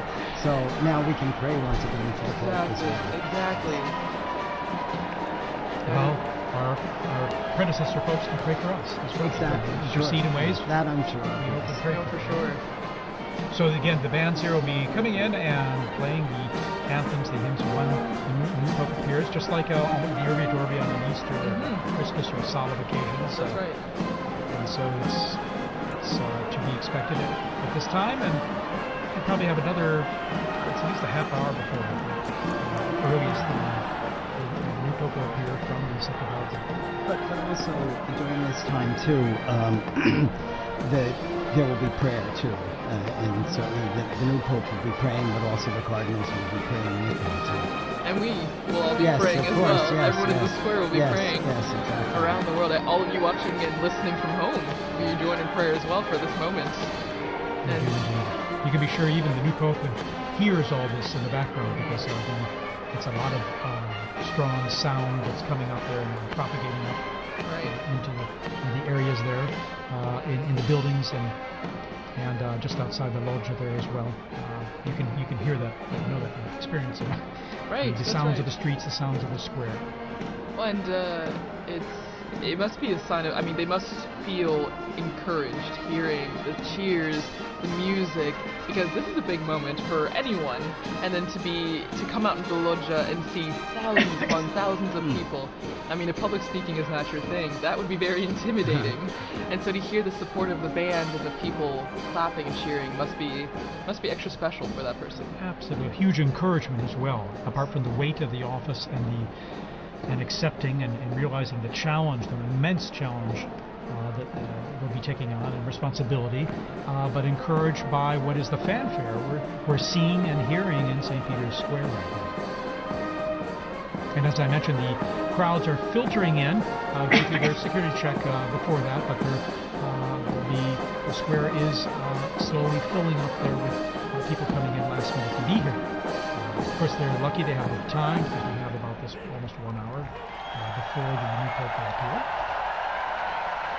And so we see in the blue there the gendarmes, the Vatican gendarmes, and the band they have there, and then of course the Swiss Guard in uniform there in position. So. Well, and just again behind the scenes, looking back behind all the process that's happening, I think is so interesting to think we're seeing the crowds waiting, cheering, trying to, keep spirits up while they wait the hour or more until we know who the Pope is. And I think, as we're talking about, prayer is also a central part of this aspect as well. I mean, before the Pope comes out, we see the first ceremony, the greeting, the Te Deum, where in the Sistine Chapel, after being dressed and saying yes, the Pope goes back to the Sistine Chapel and he takes a seat on a chair and a ceremony begins. And it's introduced with a greeting from the senior cardinal of the Order of Bishops, and then they read a passage from the Gospel, which, as we talked about with Liz and also Dr. O'Donnell, I mean, it grounds the mission of the Pope, the office of the Pope in the Gospel, in the message that Christ gave to Peter, feed my sheep, tend to my sheep. So I don't know, it's a really special moment, I think, when you look behind what's happening right now as we wait for the Pope. And speaking of the ground, just in the unbroken line of passing the authority and the responsibility of the papacy from Peter all the way on. And now, going on the ground there in the square, we have Sister Nina Krankic, who's from Croatia and is with us there in the square, and she works here at Vatican News and is going to share us tell us more about her own experience there in the square. Sister Nina, can you hear us?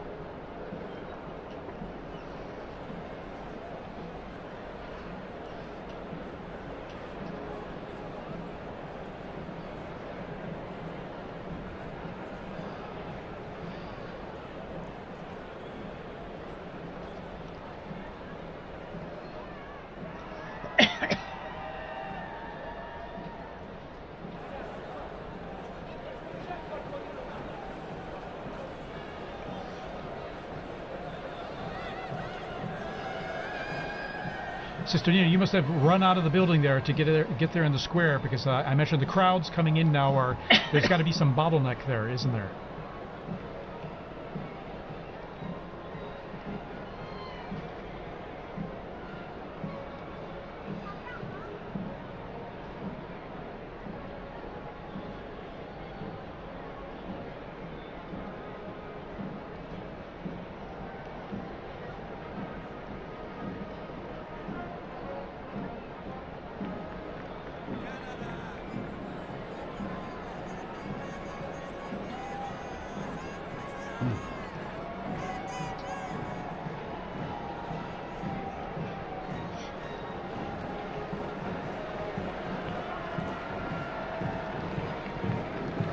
So it must feel like a big party almost, I imagine, in some ways, doesn't it? Now the Italians are coming in. And we can hear the bands there. We see the Italian Carabinieri band that's coming into the square as well. So I imagine it's adding to the festive atmosphere you're living there, isn't it?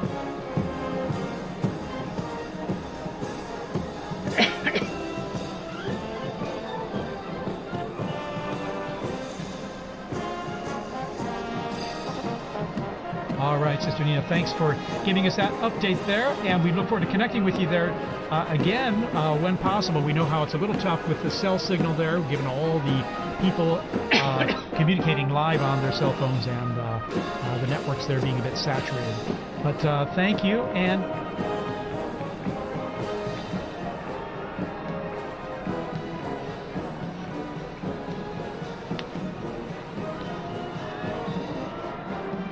wonderful.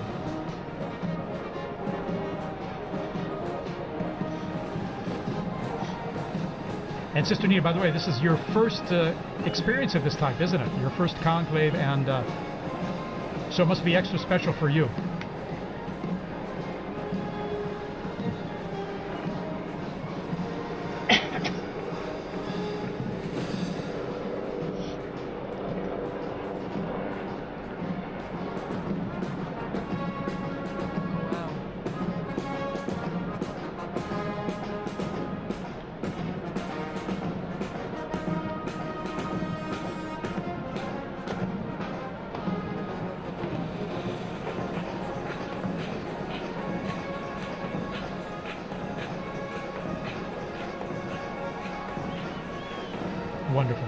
Alrighty, Sister Nina, thank you so much for sharing that with us, and we hope to touch base with you there shortly, okay? Alright, in the meantime, good luck getting in the square there. Alright.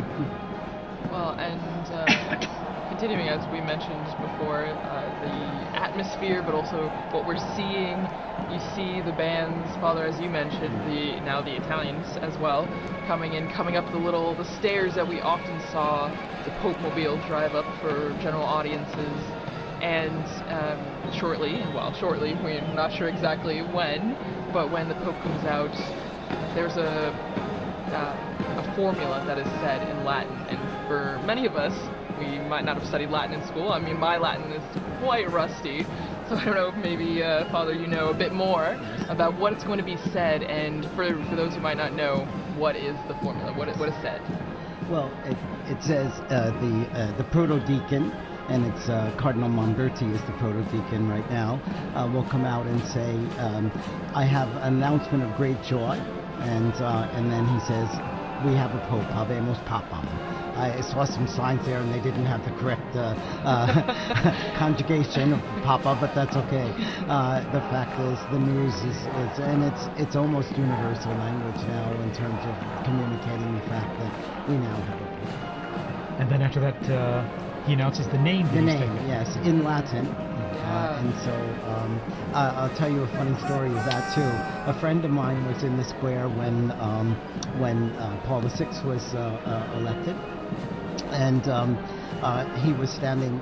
He's from the U.S. He was a student at the North American College, and no, it was when John Paul II was elected, and he was standing next to an Italian woman, and they announced that the Pope was from Polonia, and this Italian woman crossed herself and said, "Grazie a Dio da Bologna." Da Bologna. That guy from Bologna. Yes. You didn't hear Polonia in Italian meaning Poland. Yeah, it's tricky. If you don't know Italian or Latin, it might be a bit confusing. But no, it's extra special, and as you mentioned, I mean, I remember watching with some of my colleagues here at the start of this week some of the compilations from the Habemus Papams that we have video or audio of, which is only in the last, just over 100 years that we have video, and it's been really interesting because whether you know Latin or not, you know that phrase and you know what it means, and so it's a big signal to a new chapter in the church. And I'm thinking that the last announcement was by Cardinal Jean-Louis Touron, whom I worked with a great deal, and he made that announcement, and it was so good. And he's gone home to heaven, but I'm sure he's now rejoicing once again tonight. That's right. I remember him very well when he announced introduced Pope Francis, and I remember even hearing his name. I was wondering, who? And then I looked it up very quickly because, as always, it's a surprise. Right. It's a surprise, and you don't know, because we have such a list of people, and as we've said throughout this entire Smoke Watch, that it's the Holy Spirit that guides the decision, and so we don't know to that moment. Here we see a formation of the Italian military bands, Yes. Wow. Guardia Finanza, Carabinieri, and then of course the gendarmes, the Vatican Gendarmerie, their own band, and then we have the Swiss Guards all in position there. We see the usually at a point after the Pope appears, so there'll be a mutual salute of both national anthems. Here's and hymns. the retired papal preacher. Papal preacher, and also then there's Cardinal Raniero canta la messa, looking at his phone there, we see. Technology. And then Capuchin Cardinal there. And also Cardinal Sean from Boston. Exactly. Sean O'Malley. So here we are. The bands are playing. The introduction here to the Vatican anthem. Oh no, the Italian anthem. Sorry. That's true. The hymns, the songs will be going on until we hear that famous line of Habemus Papam, and we see the Pope come out on the balcony. So we're hearing notes from the Italian national anthem.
And we've just heard those, the Vatican hymn and then the Italian national anthem played. Mutual salute between the two groups of bands. And now the mutual salute and greeting of both. This is just like when we see at Easter and at Christmas, the Urbi et Orbi. During the Urbi et Orbi, when the Pope gives his blessing to the city and to the world, and before that his Christmas or Easter message. So the bands are lined up there as we await the curtains to be pulled back there from the central loggia of St. Peter's Basilica there. And even though the Holy See is a separate country, it's important for Italy to be involved in this too, because he's also the Bishop of Rome. So it's his flock is in Rome as well.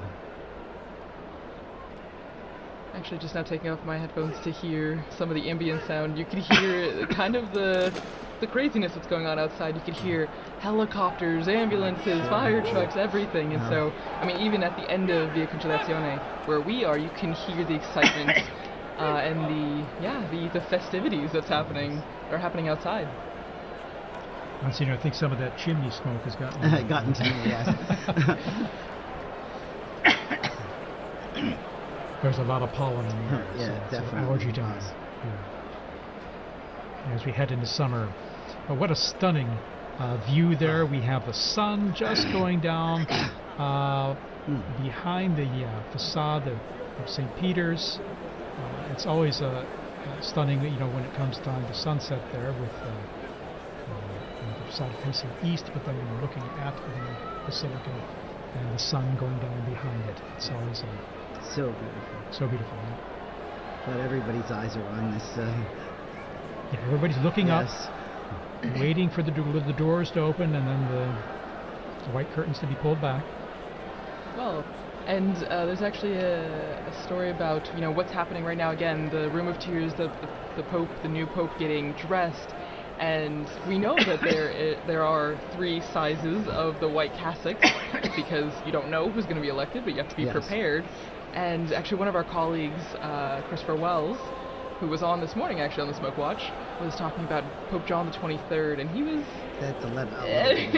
And actually, since it didn't fit, they had to tie it like a medical garment. Exactly. And so it's a funny little anecdote to just remember that, I mean, no one knows, and so everyone's prepared, but that's what's going on right now. They're trying on the garments, and they're seeing what's fitting. And of course they have different sizes available to start with, but sometimes they might need adjusting, depending. Exactly. We're all made in God's image and likeness in different sizes. So there you go. See all those flags representing the different nations present. Also, it is the Jubilee of Hope, and so we have pilgrims here for Jubilee events over these days as well. I think I read about 15,000 for currently in Rome just for the Jubilee themed events. For pilgrimages that were organized well ahead of time. Well, and we're hearing from our producer, Francesca Merlo, that they're looking outside our building, and as I mentioned, there's helicopters, but they're blocking off the roads, and that's what Liz was mentioning too, that people are stopping, and they're just trying to get to the square as fast as they can. So it's a moment of organized chaos a bit in the square and around the Vatican. We have reports that there are people literally running to get into the square. And they will eventually, as they go through the checks and controls there.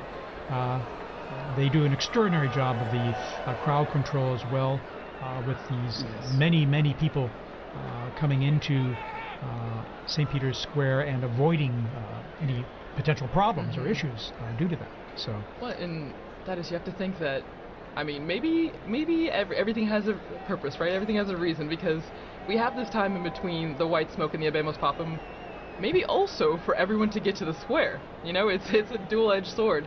The new Pope is being prepared and ready to go to the loggia, but it's also to let everyone who can get to the square to be there for that special moment. And we're seeing it with our Vati drone footage here, as I'd like to call it. And you can see the square there. It's just wonderful. You can get a sense of the crowds and then on the people kind of streaming in from the main avenue della Conciliazione and some of the side streets there. Talking about the universality of the church, I just got a message from a UN official in Gaza who's listening to this transmission, and so you could see how connected people are and how grateful they are to be able to hear Vatican news as well. Yeah, of course.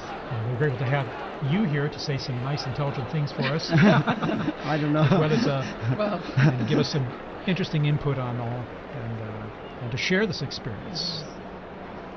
As you see, our drone footage there shows our Vati drone is showing the avenue there filling up with people, and as they come closer to the square, then they just go through a check there. And all the flags are ready. And Thaddeus, since you've been, this is your third conclave in Rome. In Rome, yes. And well, so I haven't been a conclave elsewhere. No, but you've been in Rome. Yes. Oh, yeah. But have you ever had the opportunity, because I know working here, we're always pretty much in here, but have you ever had the chance to run out to the square or see the excitement? For Pope Benedict, I was up there on the colonnade there. If you're looking here on the footage here, you can see here on the left side there on that colonnade there where the statues are, on top of the Charlemagne wing of the colonnade. I was up there and able to just view from that position where all the photographers, videographers were, or most of them anyway, accredited, to see him come out and greet the crowds and give his blessing. And I remember, this is a strange thing, but after that event, going back into the Vatican and running into Cardinal Jorge Bergoglio. Oh my gosh. This is long after probably about an hour after the blessing was given at the end of the. And I remember it distinctly because I knew the faces of all the cardinals, and so it was a. Little did you know. Little did I know. Little did I know. And then when there we see some of the cardinals there. There's Cardinal, I think that's Cardinal World, and we see, and then. Canta Messa, and then O'Malley. The cardinal non-electors. Yeah, exactly. They're over 80. And so there's they're non-electors. Sister Petrina, yes, the head of the Governatorato now. And that's Archbishop Fisichella as well, I think. And we see the Secretary of the Dicastery for Communication, Monsignor Lucio Luis, as well. Anyway. Well, and so, was it, I mean, obviously it's very different being inside here, but the excitement is still pretty much the same, being on the braccio, the colonnade, and being very here. much so, because you're seeing things up close, not only into the bells I was mentioning earlier that you hear very clearly and loudly, but then seeing from a unique angle, almost at below the level of the central loggia, but higher up from down in the square.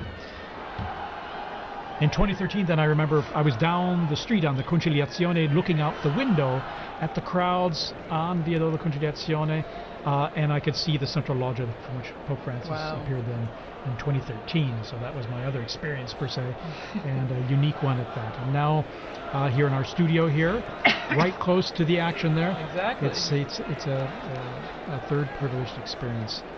Again, what's really you really feel is the excitement of it, and the joy of having a new pope, but then also the expectation: who's it going to be? Right.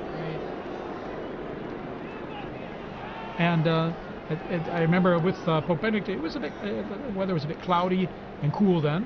I mean, this is a day of just brilliant sunshine, mild temps. Of course, we're in May, and so things warm up here quite a bit and pretty quickly. When Pope Francis was elected, I was helping out at an English-speaking parish in Geneva, in addition to my other work. And the pastor had asked me to give a talk to the parents of the First Communion children. And we got the news just as I was ready to start the talk. So I knew tonight I'm not going to get anything else done with this. Wow, so you've gotten the announcement in different places all around the world. Yes, No, that's amazing. And every time just a tad different. And we have joining us Father Paul Samasumo, who's from Zambia, and he's head of the English Africa section here at Vatican News and the Dicastery for Communication. Father Samasumo, good to have you here. Many of our listeners who listen to the liturgies will recognize your voice as well as you do the commentaries for the papal events. How's this experience for you now? Thanks, TJ. Actually, I've been here all day, and then I went outside to meet someone. And you won't believe, I got blocked. I could hardly come in. I've been trying to come back for the last 10 minutes, but fortunately the security forces allowed me when I showed my badge. And, people are just running into the square. It's amazing. It's my first conclave. I've never. I came in just after Pope Francis had been elected. So this is quite an experience for you. It is an experience for me as well, yeah. Absolutely. Amazing. Even just the moments leading up to this experience. I live in a house where some of the cardinals also were staying before they moved to Santa Marta. Of course, they had their own little tables, and sometimes we'll just provoke them. They had shown secrecy, of course, confidentiality, but it was so wonderful, and the dedication of them going to the congregations, the meetings, and even the non-electors, some of them live there permanently in our house. And we have some of the staff who have been helping. They had to also do the swearing in, so that they would be. Some of them couldn't go because they're small children and they wanted to stay next to their children. So it has been a great experience, even from that point of view. Well, and also, since you're from Zambia, how do you think people in Africa, the African continent, are taking this moment? I mean, we have viewers, listeners from all around the world, but your experience in watching the conclave and being prepared for this Abemos Papa moment, like, what do you think is the atmosphere, the environment of people watching in Africa? It's a great moment. I can tell you already I've received about 5 or 6 calls just within the space of 10 minutes as I was coming in. Wow. From some of my colleagues who are in the media. And I think the most, the call that I really enjoyed was from my uncle. My uncle is 82, and usually we talk to him through my aunt because there's a problem of hearing. But he's so excited, so everybody's following. They're following on various channels there, the national television stations, on radio and so forth. It's a great moment, and knowing Africa, they've always been fascinated by the popes. I remember even from a time when I was a young boy myself in catechism, we used to be taught the anthem, the papal anthem. Really? Yeah. So that was very familiar for you to hear. Not this one, but that old one that was translated in our languages. Oh, wonderful! Translated in your language. Yes. Yeah. In your language or Yes, languages? Exactly. And what are your languages, by the way? Just Well, I'm from Zambia. And Zambia has 72 languages. Oh my goodness. Of which 8 or so are the main ones that's widely spoken. English is the official language, so you can get by with that. Fantastic. I imagine people tune in even to our live streams, even if it's in Italian, Latin, or with your translation in English. I imagine it's a way to connect people. Tune in the same, even if they don't understand what's being said. It is, and some directors of some of our Catholic radio stations. I'll give you an example. In Kenya alone, there are about 11 Catholic radio stations. So you've been asking, what time is the smoke? Why are we having the smoke? Yeah. Well, and it's really interesting now that we have you, Father Paul, in here, because as we heard from Father Bob, we had a message from Gaza, listening there, and then now you hearing messages from all over, and exactly. So it's the wide-reaching effect of this moment, and as the message or the theme that we've seen throughout our conversation has been universality, and how this is not just a moment for people here in Rome, and not just for Catholics, for people everywhere. In fact, I'd like to thank people around the globe tuning into our live stream here. Maybe you're watching on a local or a national network, local Catholic radio, wherever you're listening. Thanks for joining us here. We're going to be providing you with all the information we can as we await this historic moment to find out who the new Pope is. And we'll know pretty soon. It's been about about a half hour or so since the close to an hour. An hour. An hour? Okay. It was around 6 o'clock Rome time. There you are. It was till 7 or something. Something like So that. any moment now there. And we see the crowds are coming in to the square, still streaming in, slowly but surely. On the sides there, you can see on the right side and the left side, after they've gone through the checks there, and then coming into the square, and they can all see things pretty well because there are these big television screens and good high-res ones too in the square and along the Conciliazione Avenue leading into the square. So many people, they can see just what we're seeing all together here. These same images and coverage. Sometimes there's some text message or some subtitling there and info for them, but they can get a good idea of what's happening even if they're not up close, thanks to the nice new technology we have out there.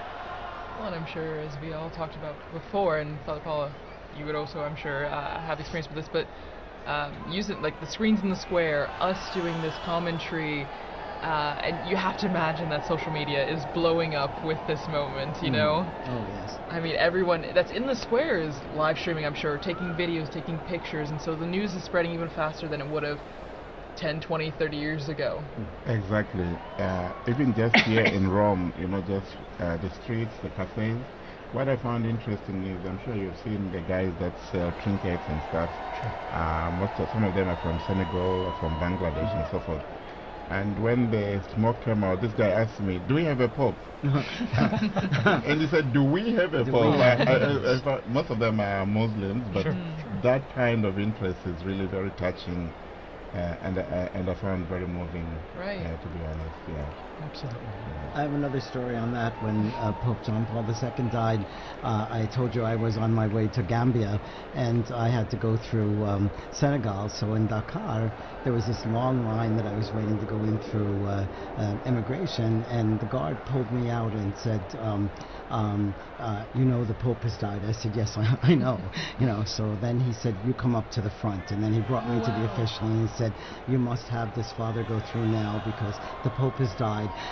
And then he told me that he had a chapelet, a rosary from John Paul II because he was part of the police when John Paul II visited Dakar. Next morning, 5 o'clock, I'm back in the line because I have to then fly to Gambia. And again, he came, pulled me out of the line, got me through, came, is everything okay with you? You know, it was really amazing. But you see, again, what the Pope means to so many people. And he told me he was Muslim, but, you know, it was he was an important religious leader. Right, of course. Again, I'm sure people around the world now are just tuning in, dropping in and out of this broadcast and other broadcasts to see what we're all waiting for with anticipation of who the new Pope is. And that should be very soon now. And we'll know, of course, not only from the video we have here, but then when the crowds let us know with their cheers and applause. It will be we'll all be trying to give you immediately the name of the cardinal, which has now become the Pope. And as I believe, TJ, you mentioned earlier, or no, Father Bob, you mentioned it will be in Latin, and so we'll all be brushing up on our Latin in between, you know, now and then, so that we will have the name correctly, and then we'll also get to hear the name that the new Pope chooses to be. I think the name is always also interesting because it kind of gives this vision of what he wants to do with the Papas. Probably not what he wants to do, but what he, you know, what inspires him. And Father had an anecdote there. I also have one. And when Pope Francis chose the name Francis, one of the Jesuits in Zambia told me, "We were so excited because we thought you were chosen Francis Xavier." Yes. And actually, it was the next morning that Francis clarified that this was Francis of Assisi. So. Yeah, it's true, because a lot of people were trying to guess and figure it out. That's right. When he met with journalists, he explained the origin of the name that he took and why. And it's special, like you mentioned about the Pope, right? So it usually drives an idea of what the focus might be for the pontificate, choosing this special name. And we had mentioned earlier, right, that the person, I think it was Liz that mentioned, the person becomes a new person in that sense. The Pope is a new man because he gets rid of the old name, takes on this new name, and he's no longer just whoever, cardinal whoever. He's the Pope of the Universal Church, the Pope that is the symbol of the Catholic Church around the world, not only because, you know, he's known as Pope, but also because of his white cassock that is widely recognizable. you're seeing these camera shots. Those big television screens, people know when they're on camera, and so they have their moment of fame, Their their few seconds of fame, waving and greeting everyone there. So it's always kind of fun too. It brings a little involvement and participation for everyone. And it's good that the authorities, I think they planned this very well. You have screens around the Vatican, so that reduces also the congestion. You know, we have the new square which has just been redone for the Jubilee year here. So there's another screen there just outside this building.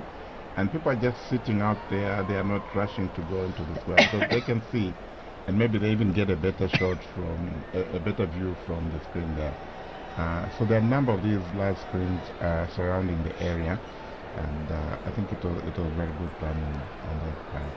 Yeah, wonderful, in fact. And then even just the organization, I'm always impressed with the organization, crowd organization, how people are led into these areas to assure that they can get in. It might take a little time, but then also how everything has come off so well without a hitch.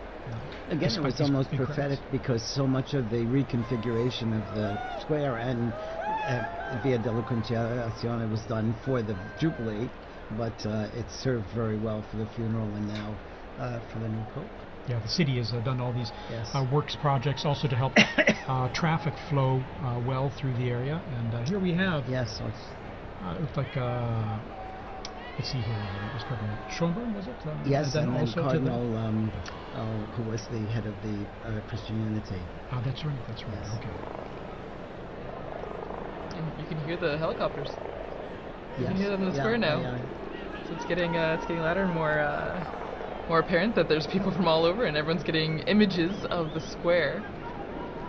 And I think the security forces trying to keep the peace. And I noticed also they blocked some of the roads leading to so that people are running across the roads, you know. So you gotta keep them safe too. You gotta keep them safe, right, Kelsey?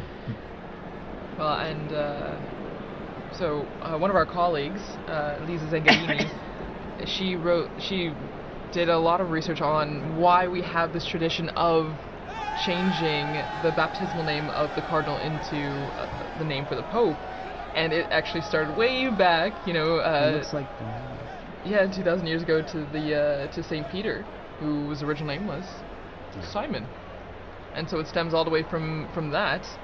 And it's a lineage that has been continuous since that time. And actually, what's interesting is that not all the popes have done this.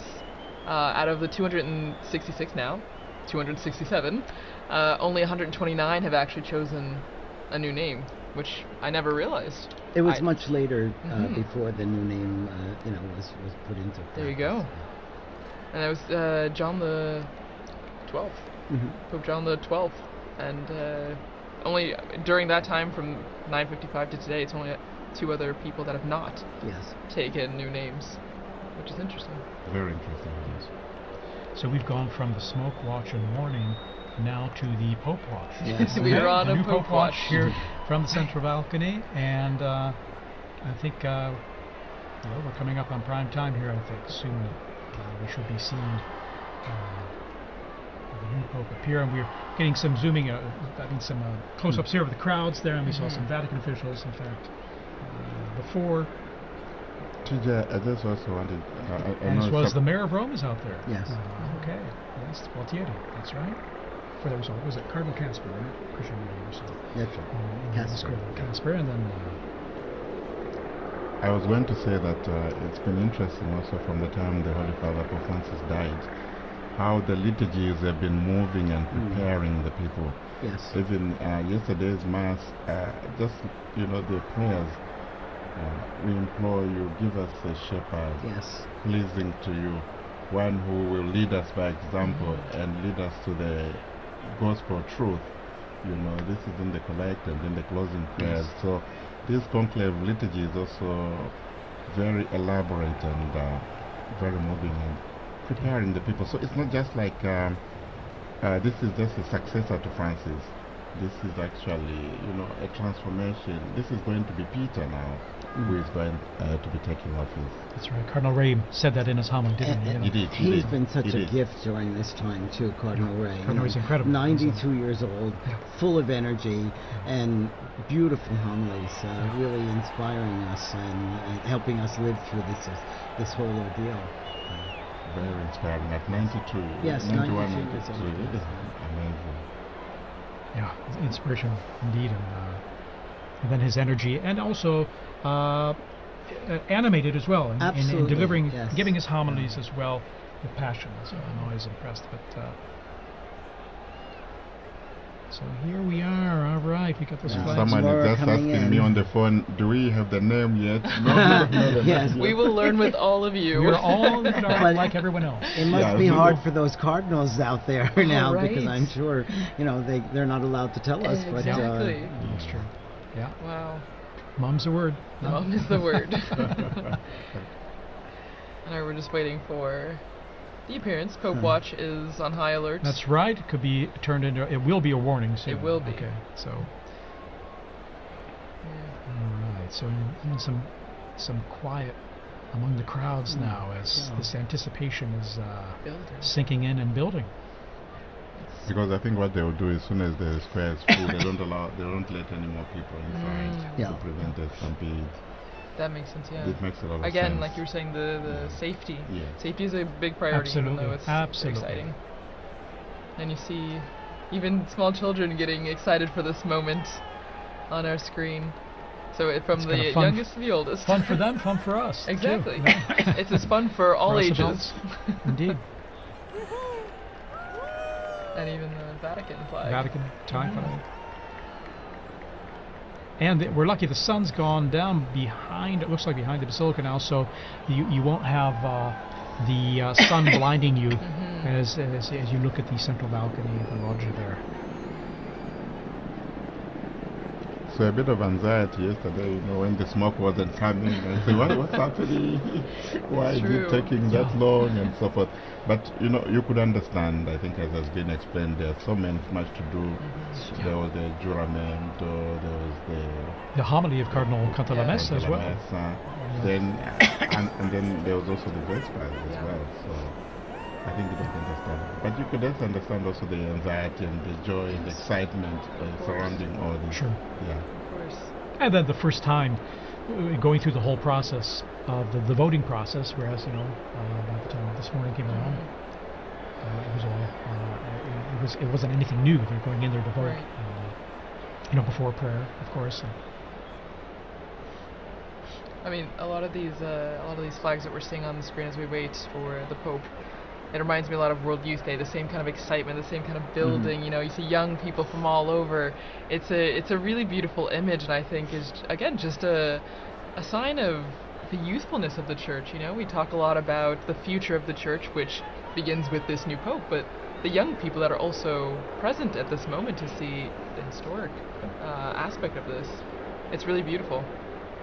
And we see the internationality, the universality of the Catholic Church. It's a global reality, and we see that in the crowds there in the square.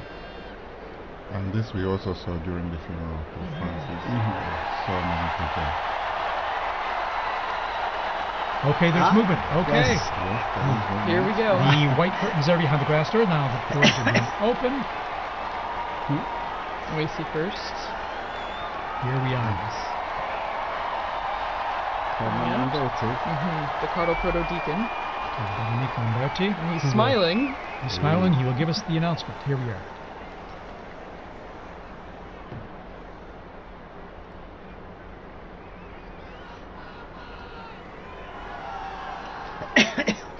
Suspense. Annuncio vobis gaudium magnum.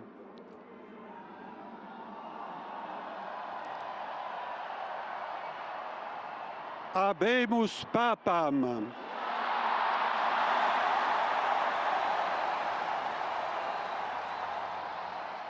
Eminentissimum, ac reverendissimum Dominum, Dominum Robertum Franciscum, Sancte Romane Ecclesiae Cardinalem Prevost. Qui sibi nomen imposuit Leonem XIV.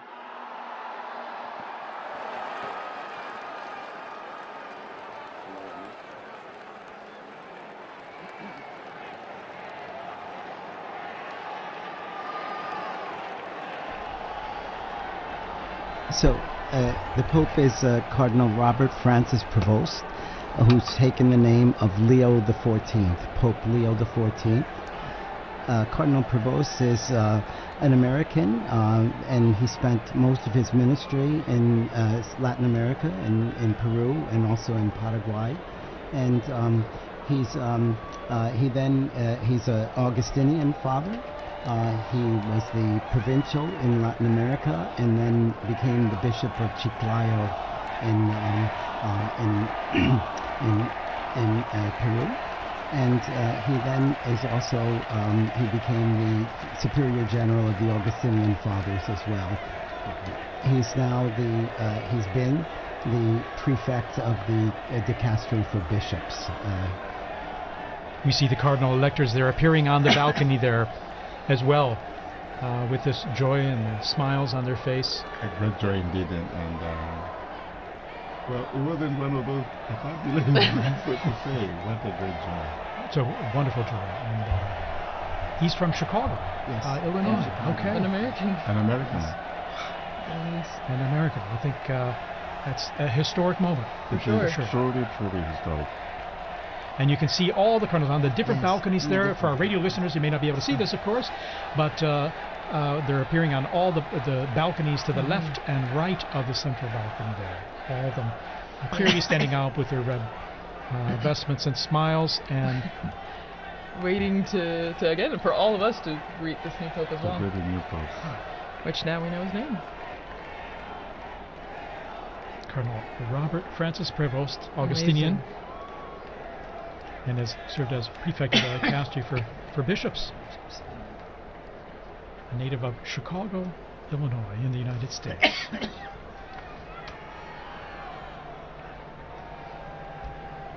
Well, and so as we said before, you saw all the flags and everything out in the square, and now all the Americans are holding their flags. Indeed. It's a historic and moment. the Who would have Peruvians imagined? too, I'm sure. It's- Because he spent most of his ministry in Peru. Yeah, and that's a special thing, So he has a connection with missionary multiple. experience Exactly. and this Exactly. continuation of evangelization mission of the church. The priority, yeah. So you can see still the like little pockets of red where all the cardinals are standing on the balconies.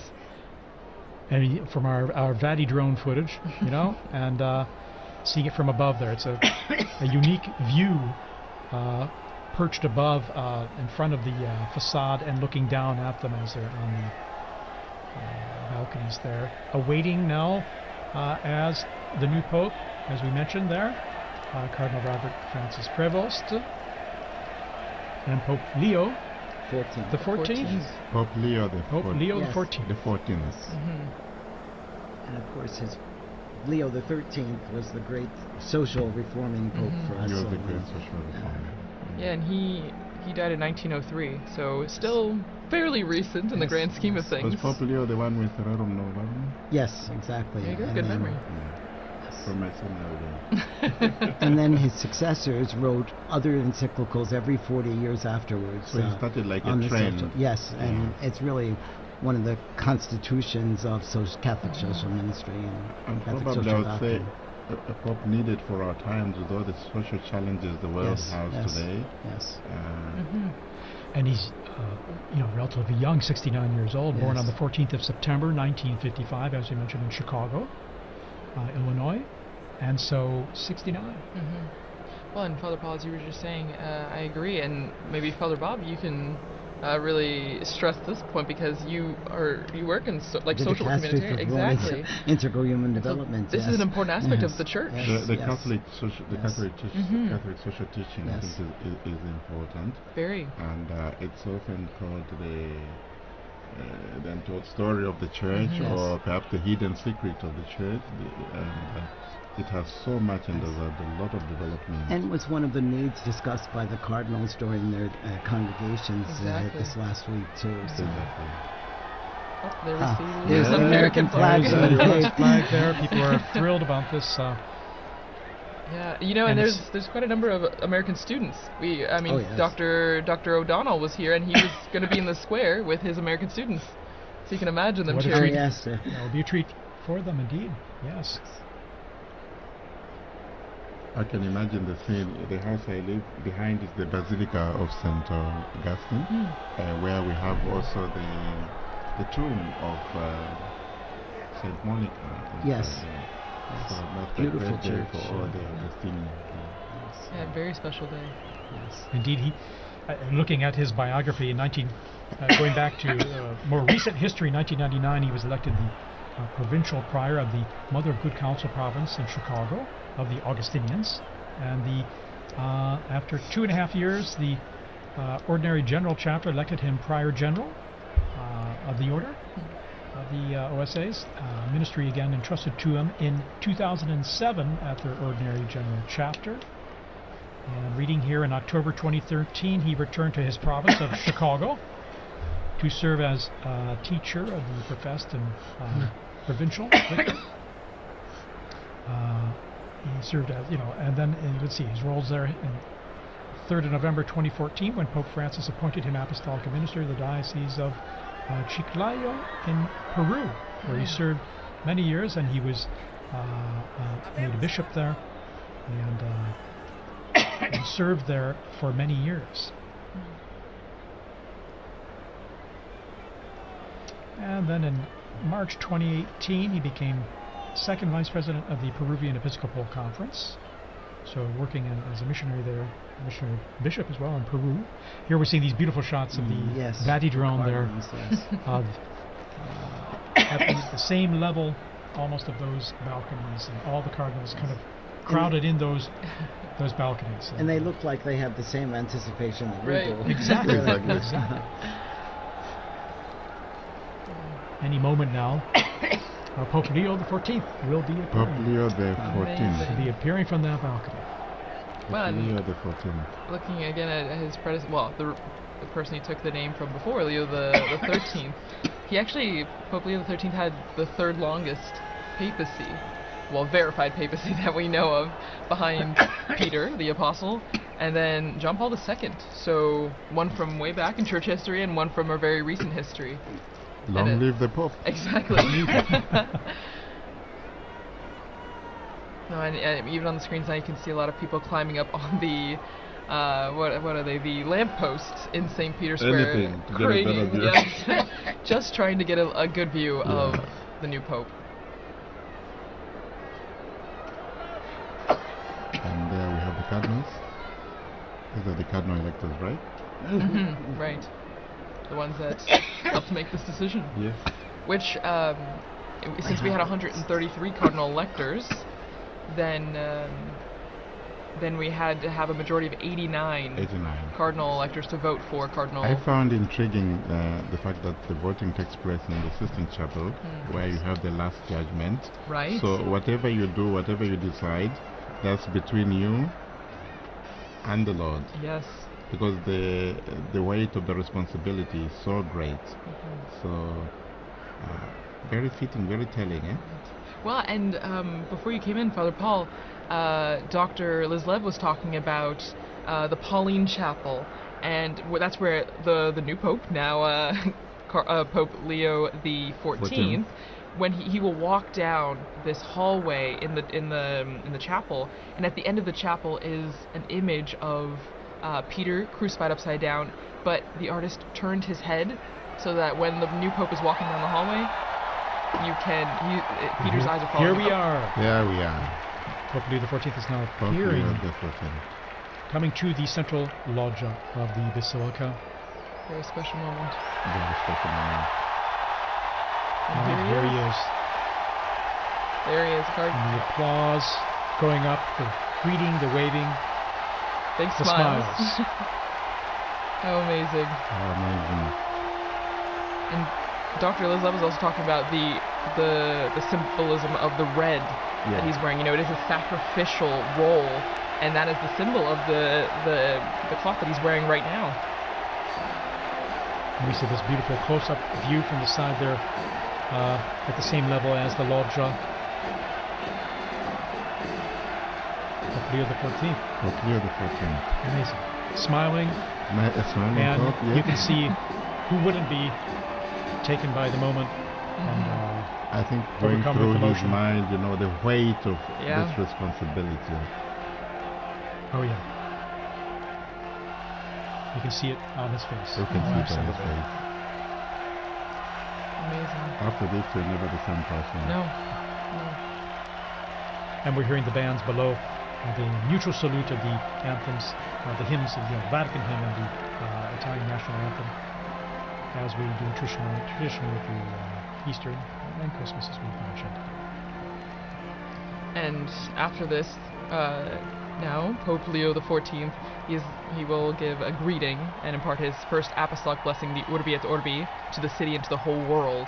So that blessing extends to everyone who is watching, everyone who is listening, your family, wherever you are. It's a great moment to prepare ourselves for this first blessing. This most solemn blessing, you can just feel and see the emotion on his face. Yeah.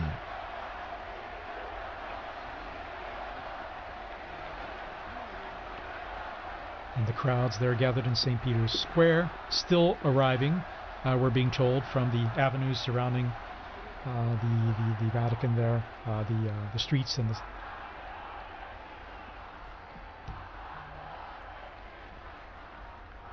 So just getting messages here, congratulations, God bless the Pope. And you can hear the chanting from the square. Long live the Pope. Viva il Papa. Viva il Papa. Viva il Papa.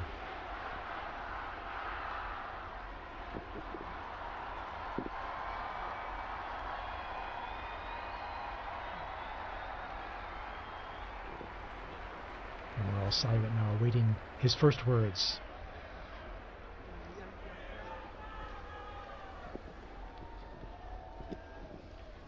La pace sia con tutti voi.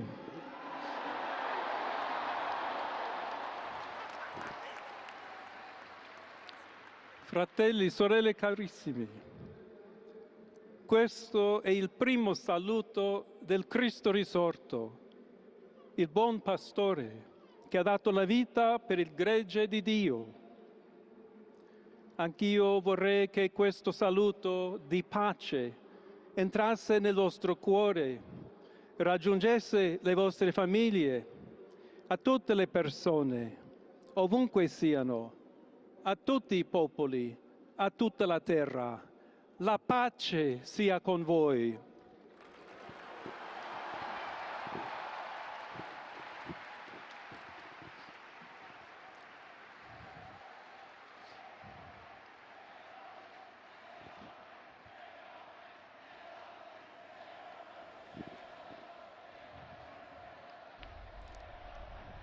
We're just hearing the first words of Pope Leo XIV.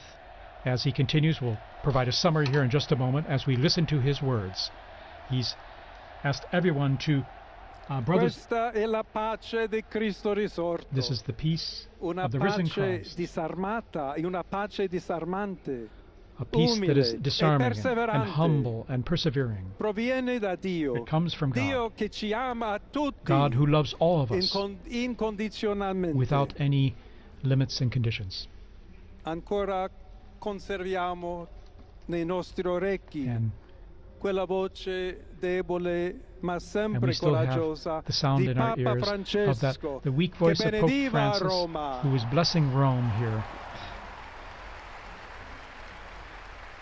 We have that fresh in our minds, in our hearts, in our ears, hearing his voice. Il Papa che benediva The Roma Pope who was blessing dava la Rome, sua benedizione al mondo, al giving his mondo blessing intero, to the world quella mattina del giorno di on that Pasqua. morning, on that day of Easter Sunday. Consentitemi di dar seguito a quella stessa Allow me benedizione. to continue Dio that ci same vuole blessing. bene. Dio vi ama tutti God loves e everyone, il male non prevarrà.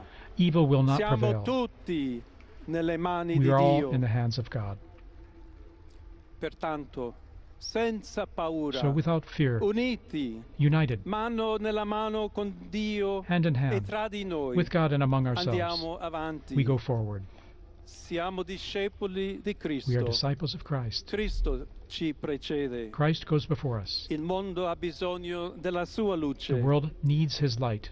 L'umanità necessita di Lui come Humanity il ponte needs per him. essere raggiunta da Dio e dal suo amore. But as the bridge between God and his love. Aiutateci anche voi, poi gli uni gli altri, a costruire i ponti May we all con il build dialogo, bridges con with l'incontro, dialogue and unendoci encounter, tutti per essere un solo so that we can popolo, all be sempre in pace. one people, all in peace. Grazie a Papa Francesco. Thank you, Pope Francis, for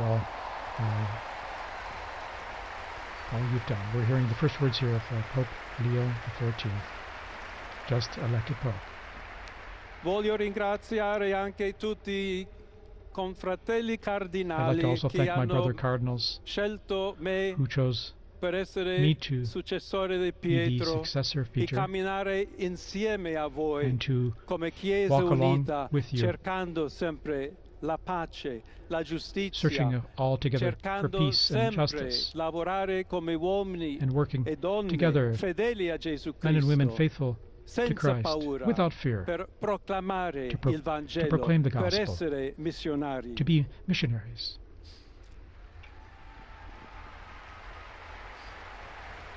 Pope Leo offering these initial words, which we're just translating on the fly here. Un figlio di Sant'Agostino, I'm a son of Saint Augustine, agostiniano, and I'm an Augustinian che ha detto: con voi sono cristiano who said, e per voi vescovo. with you I In am a questo Christian, and senso for you I possiamo am a bishop. tutti camminare So insieme may we all verso quella walk together patria towards that, la quale Dio ci ha preparato. to the place that God has prepared for us. May we walk together, Alla accompany each Chiesa other. To the Church di Roma, of Rome, un saluto speciale. a special greeting. As Bishop of Rome, of course, a special greeting. Dobbiamo cercare insieme come essere We've una got to chiesa missionaria, look at how we can together be a una missionary chiesa church, che costruisce i ponti, a church il that builds dialogo, bridges, sempre aperta a ricevere, that is come that questa is always open piazza con le braccia to receive aperte a tutti, everyone, tutti coloro just che like in hanno this square, bisogno to receive della everyone, nostra to welcome carità, la everyone, nostra presenza, our charity, il dialogo, our l'amore. dialogue and love. Y se me permiten también una palabra, un saludo And now, a greeting in Spanish. Please allow me here to a todos aquellos,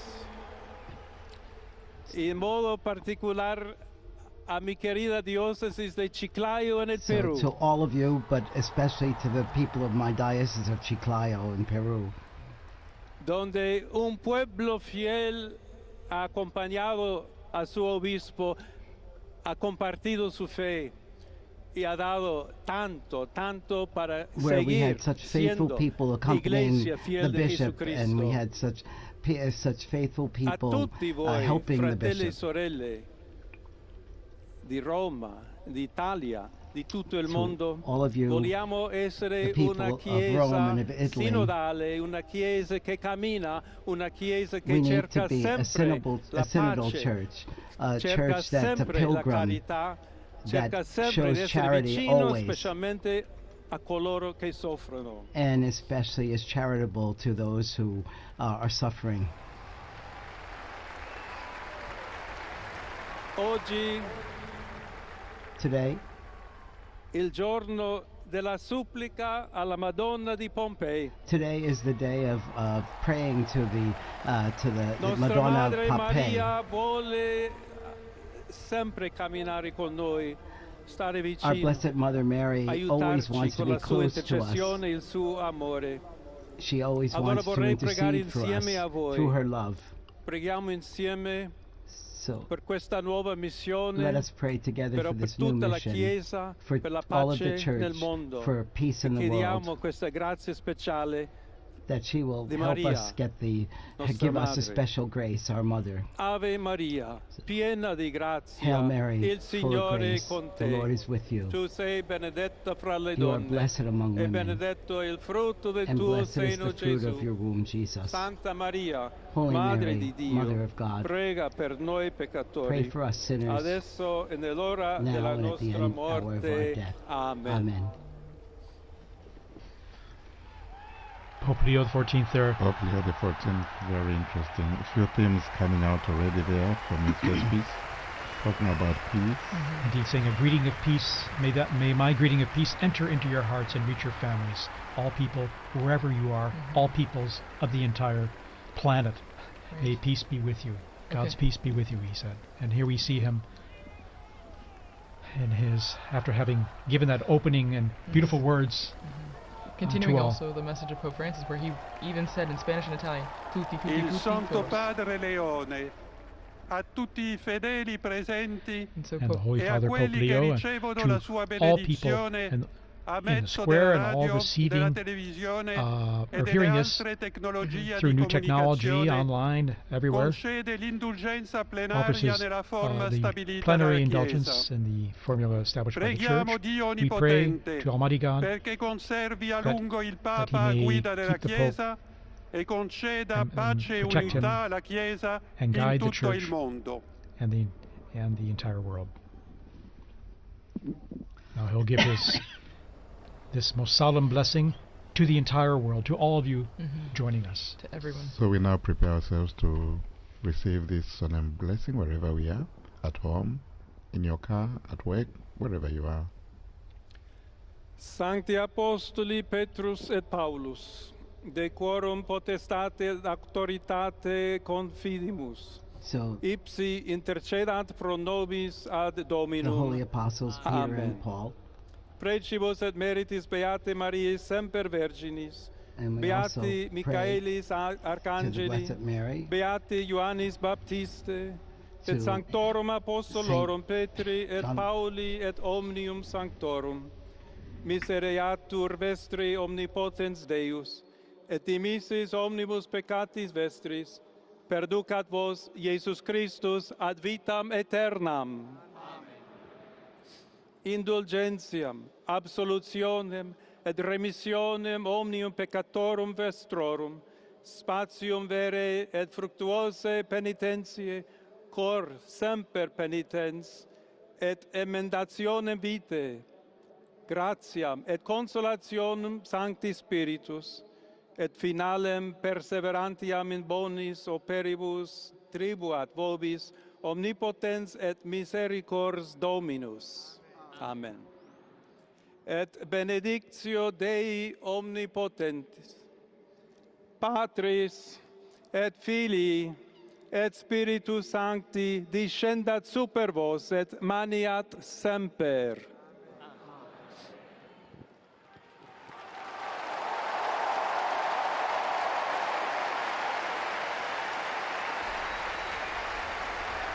And we just heard the blessing there, received the blessing there of Pope Leo XIV, and to the world, to the city, this most solemn blessing to all of us and all of you listening and watching out there.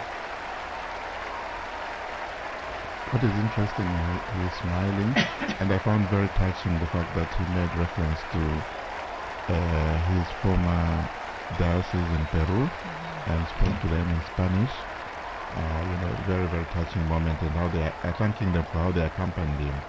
And so, from this moment, I think we all accompany the new Holy Father with our prayers and support.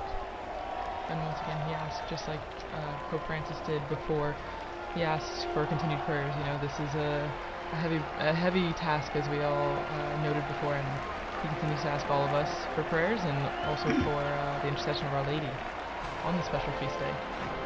and he asked us especially to be bridge builders, as he is the Pontifex, the bridge builder as well, that we should all be building bridges, both here in the Diocese of Rome, in Italy, and throughout the world, and that we should to build that on fraternity and on solidarity and on dialogue. So many times Pope Francis told us the same. There have been false debates, I think, in leading up to this about unity and diversity and things, but he's made it clear that he's looking for us to be united, but also to be the bridge builders and to bring about peace in the world through We're seeing this stunning footage, or this video of Vati drone there going close to the balcony and seeing, I think for the first time, unique images like this up close. The new Pope. There's about 100,000 people we're getting in the square right now who are seeing Pope Leo XIV for the first time. Here's Sister Pimentel from the border of Texas and Mexico that Pope Francis, she spoke to him when he was there. It's amazing, all the people who are appearing in the square now and the connections they had present and past. Again, quite a novelty, an American Pope, and here he is waving, and again, once again, you can see the emotion and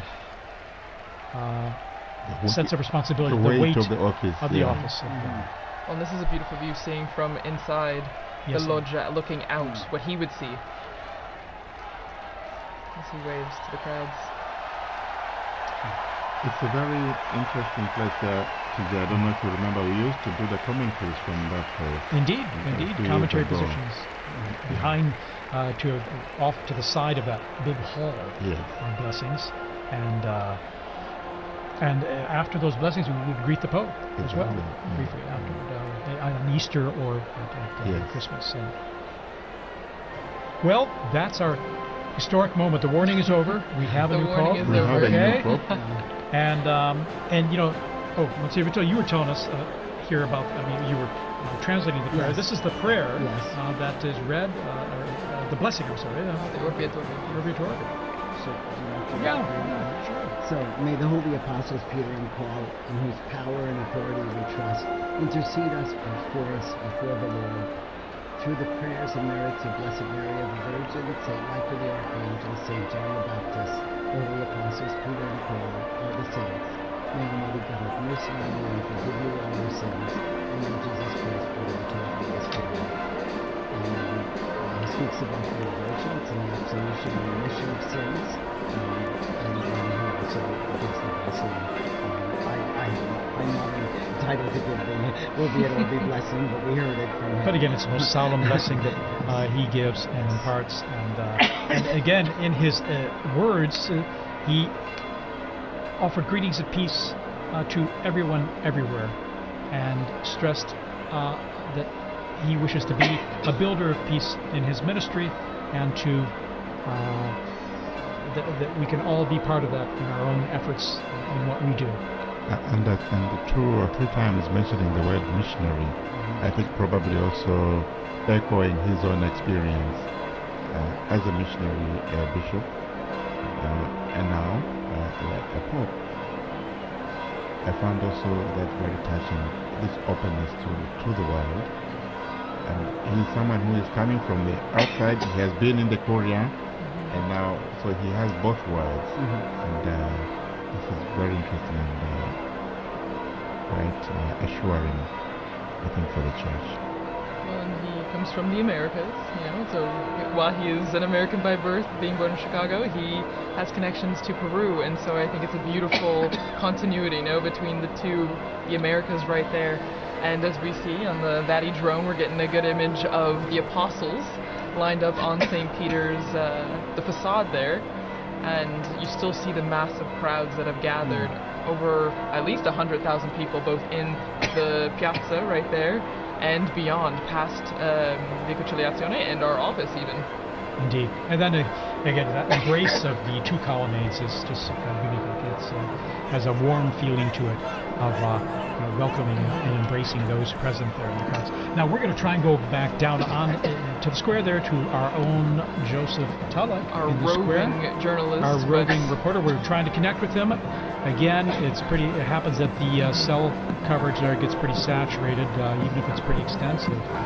So we're waiting to link up with him to get some, to direct feedback from him. But while we wait for that, as you were just mentioning, TJ, about the arms of the colonnade, and that ties in perfectly with what Pope Leo XIV was talking about also in his Urbi et Orbi, the blessing and the greeting, where he speaks about we need to be welcoming to all people, tutti tutti tutti, todos todos todos, and so it continues. I mean, you get that welcoming embrace from the square, but then also from our new Pope, which is a continuity also from really Pope Francis, who initiated that, with his famous line, todos todos todos. Exactly. Everyone is welcome. It was interesting that he said, for you, I'm a bishop. With you, I'm a Christian. Yes, that was really beautiful. A quotation from St. Augustine, I think, here. Well, and it's true. It's a nice, it's a good way to identify himself. That we're all Christians, but he's also a shepherd when he was a bishop, but then now as the Bishop of Rome and the head of the Catholic Church. Again, embracing everyone, inviting everyone, basically underscoring the unity that brings us together, both Christians, non-Christians, everyone. And it means, TJ, we are going to see that unity we are talking about in the synodality, because he did refer to synodality as well. He did, and that word meaning talking to, hearing everyone's opinion and dialoguing together, listening to one another. That's what, in a sense, the basics of synodality, in terms of listening to one another and seeing where we can talk about things and come to understand one another and where we're coming from, and maybe the best way to go forward together. And we're going to be on, just to let you all know, we're going to be on the air here for a little while longer, at least another probably about an hour here, to provide more updates on what's happening, and trying to connect to St. Peter's Square there with our own Joseph Tulloch. We're trying to get through there, and once we get through, we're going to chat with them and get some a sense of what it's like out there. I mean, the crowds are still there, although the square is slowly starting to empty now. And we're seeing the bands there that just performed earlier leaving. And again, an incredible moment. It's amazing to have a Pope from North America, from the United States, but one who's also lived and worked internationally, as we mentioned, Peru, and then here at the Vatican. In fact, his Italian is very fluent. We're going to take a little break here, a little musical interval, and we're going to come back just shortly here. So stay tuned.